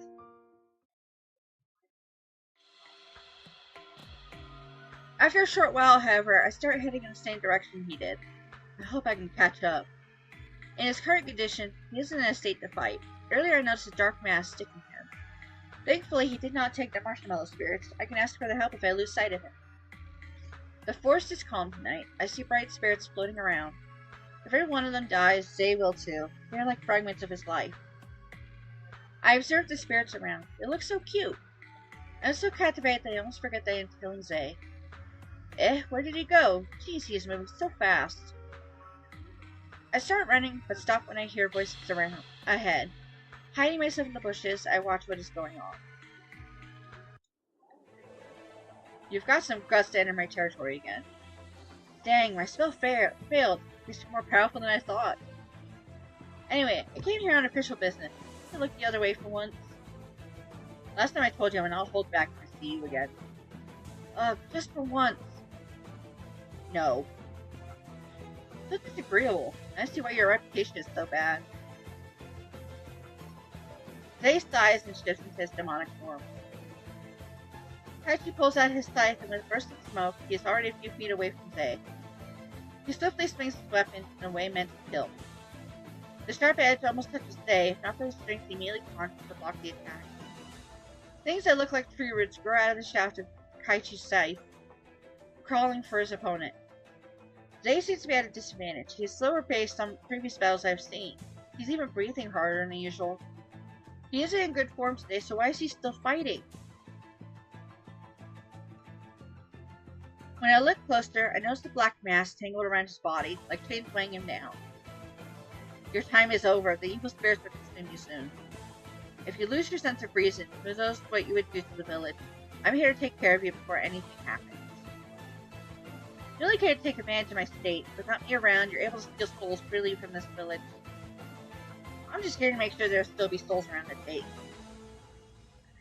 This brings me back to the battle between Zay and Shane. It ended badly on both sides, all because of a misunderstanding. If I manage to get a hold of Kaichi's weapon, I follow the flow of the battle with my eyes, waiting patiently. When the right moment comes, I clench my hands and go out from my hiding place. While Kaichi's busy holding off Zay, I reach for his scythe. Unknowingly, his weapon started moving on its own. Being on the path, I take full blow of its attack. All air is knocked out of my lungs and my body gets thrown aside. It feels like I had been hit by a car. A second later, a pair of arms embrace my torso. I gaze up at Zay. It is the first time I have seen his devastated expression. Everything is hazy and numb, and I do not understand the situation until I look down. Did I get fucking killed again? There's no blood or ripped skin, this ghostly looking area. I feel no pain at all. Zay is saying something to me, but I cannot hear it. I open my mouth, but no words cross my lips. My attempts to speak are futile. Slowly my eyelids start to close. My gaze fixed on Zay, I notice the aura around him is growing darker. More spirits surround him, as if he's drawing them in. Shortly after, I pass out. My surroundings feel so cold, like I'm being frozen alive. Is this how it feels to die? My senses grow duller until I feel nothing. I do not know how long I spent in that state. Suddenly, like waking up from a deep sleep, all feeling returns to my body and I slowly gain strength in my limbs. When I open my eyes, I'm surrounded by bright spirits. For some reason, I am wearing different clothes and the gap in my body has disappeared. Oh, it's this bitch again. A familiar face pops up in view. You're awake! Rasumi? She looks different, but I can tell it is her. I slowly sit up and try to process what is going on. Thank goodness the potion worked. Those wings. Are you an angel? Am I in heaven? No, you didn't die. The potion I gave you last time is a dark type that protects your body from poison and magical attacks. It was created by the ones who sealed the previous demon forest away. It only activates when you're close to death, though. I used my own powers to heal your body after that. I have walked on the edge of death too many times to be surprised. It does not even feel like I'm normal anymore. Because I'm not fucking normal anymore! What the actual— this bitch is a fucking angel? She's an angel that fucking led me to die by zombies. The actual fuck? Are you fucking kidding me here? Wow! Motherfucker! Oh my fuck— what the—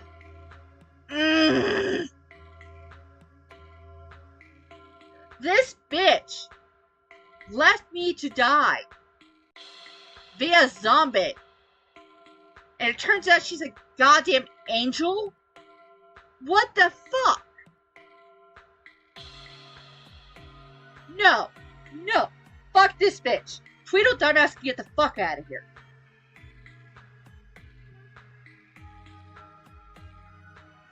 Son of a bitch.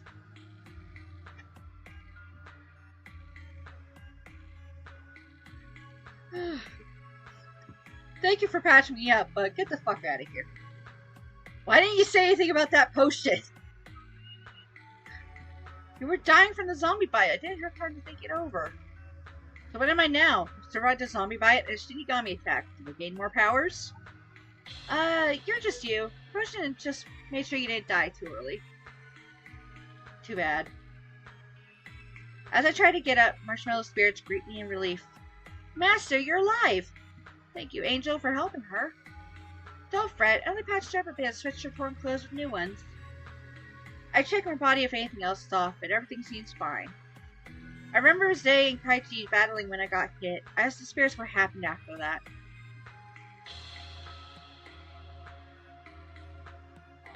Our master Sagi died and let his spirit down at the time. He got possessed by all the evil spirits in this area and went on a rampage. How could that happen? The Shinigami left this village as he thought he couldn't get your soul anymore. He didn't want to deal with our master either. Where did Zay go? Master went to the village. If you're quick enough, you can catch up with him. I'll go right now. I have to stop him from doing something he'll regret. Rosumi, you mentioned something back then about having the powers to save the village. Maybe I was a bit dramatic with phrasing. I meant your barrier. It's capable of defense against attacks. In fact, I think its range widened after getting into contact with my potion and spirits. I don't know enough to tell you exactly how you can use it, but I believe you can figure it out yourself. Rosumi pats my shoulder and smiles to reassure me. Holy shit, am I actually nearing the end of the story? With the marshmallows leading the way, I find my way back to the village. Not long after, I encounter people in an uproar along the streets. Maybe they're running towards the park? When I reach the park, there's a group of priests already gathered there. I hide nearby to eavesdrop on their conversation.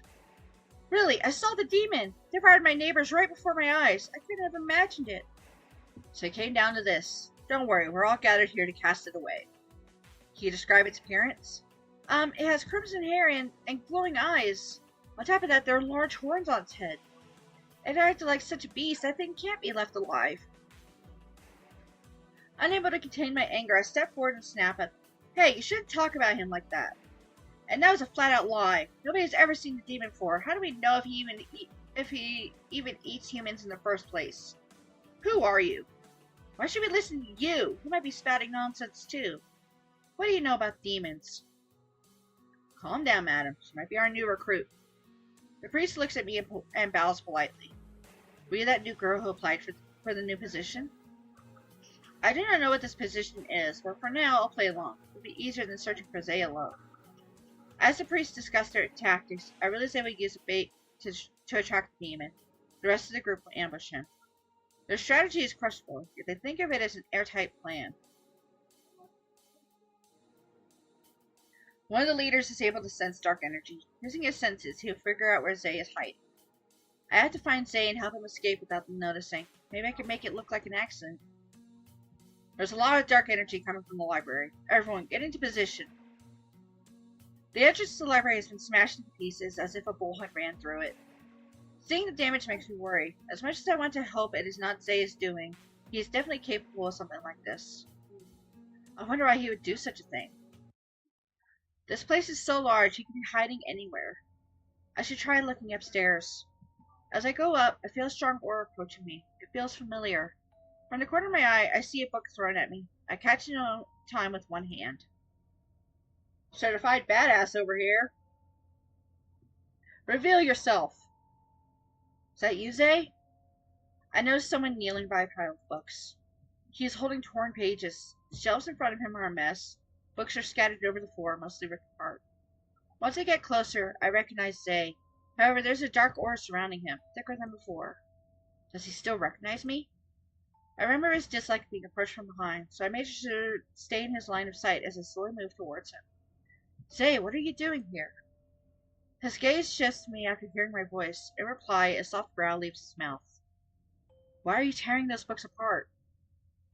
The pages burn up in flames in his hand. Within seconds, they vanish into thin air. He stands up and turns to me. Come, let's get out of here. There are priests in the library. They detected your presence and want to get rid of you. We should... Zay suddenly closes distance and grabs me by the shoulders. I look up at his expression. It is a mix of sadness and anger. I cannot tell if that expression reflects his own feelings or that of the evil spirits taking over his body. Erase my existence. If all I bring is calamity and death, then I'm better off forgotten. You know that's not true. I hate this library. Rumors won't end as long as people remember. Don't do this, Zay. Perhaps I should end this myself. Where are the Fuhrer spirits? I need to... Zay, don't tell me you're planning to erase them. You will die. This village will be at peace without me. You've done nothing wrong. Why would you give up your life just because people point their fingers blindly? Please, don't leave. My vision turns blurry as I clench his heel. At the same time, his grip around my shoulders loosen. The black mass on his body swirls around my hands before suddenly dispersing. Voices are coming closer as priests are heading our direction. I sense more dark energy coming from upstairs. Look, he took the girl hostage. Everyone, hurry over here. Wait, this is a misunderstanding. Zay pulls away from me and glares at the priests gathering around us. They block our way to the stairs. As the priests start chanting, Zay sprints to the balcony. I quickly grab his hand to stop him, but instead get pulled along as he jumps over the railing. The shock in his eyes is another experience I never thought to see. I'm sorry that I failed to protect you. You can't die without learning that there are people who care about you. As I speak, it feels like time has slowed down. I pull myself closer to Zay.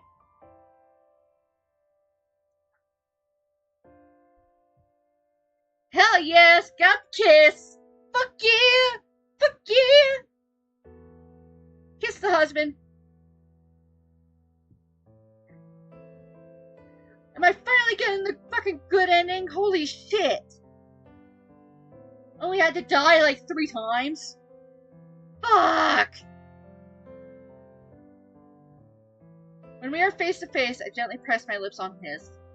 I observe black mass dispersing around his body. His eyes are clear as he looks at me. My action catches him off guard, but he lets me guide the movement. Our bodies float in air, surrounded by spirit lights.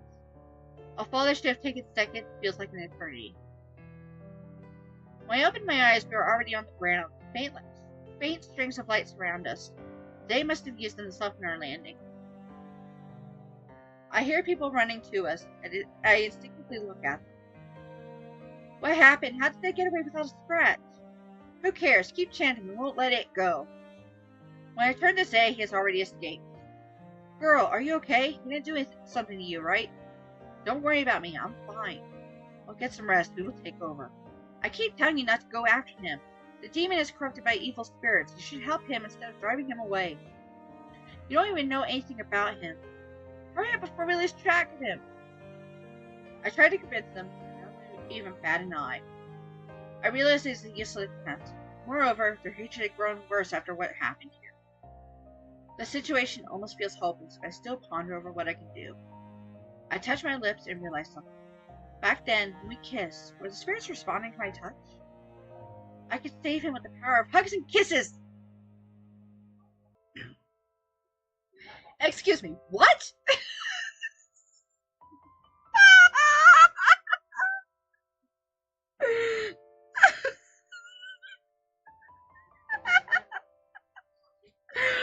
I'm sorry, what? What the fuck?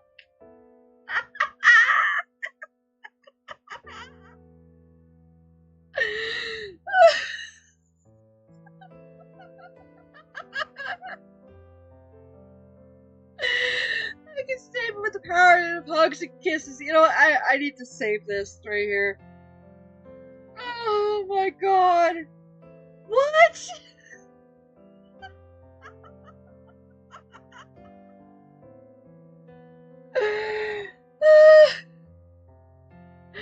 I fucking screenshot this. What the fuck? What the fuck? What is this story?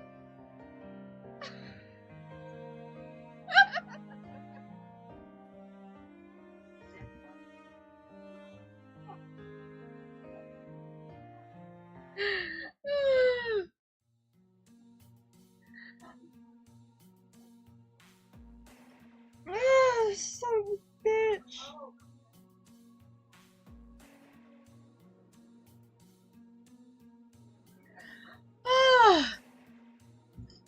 On my way to the forest, I encounter Rasumi. No, you know what? Fuck you, Rasumi. I don't care. I'm just gonna leave it off at that. I'm gonna leave it off at that. I'll finish this next time.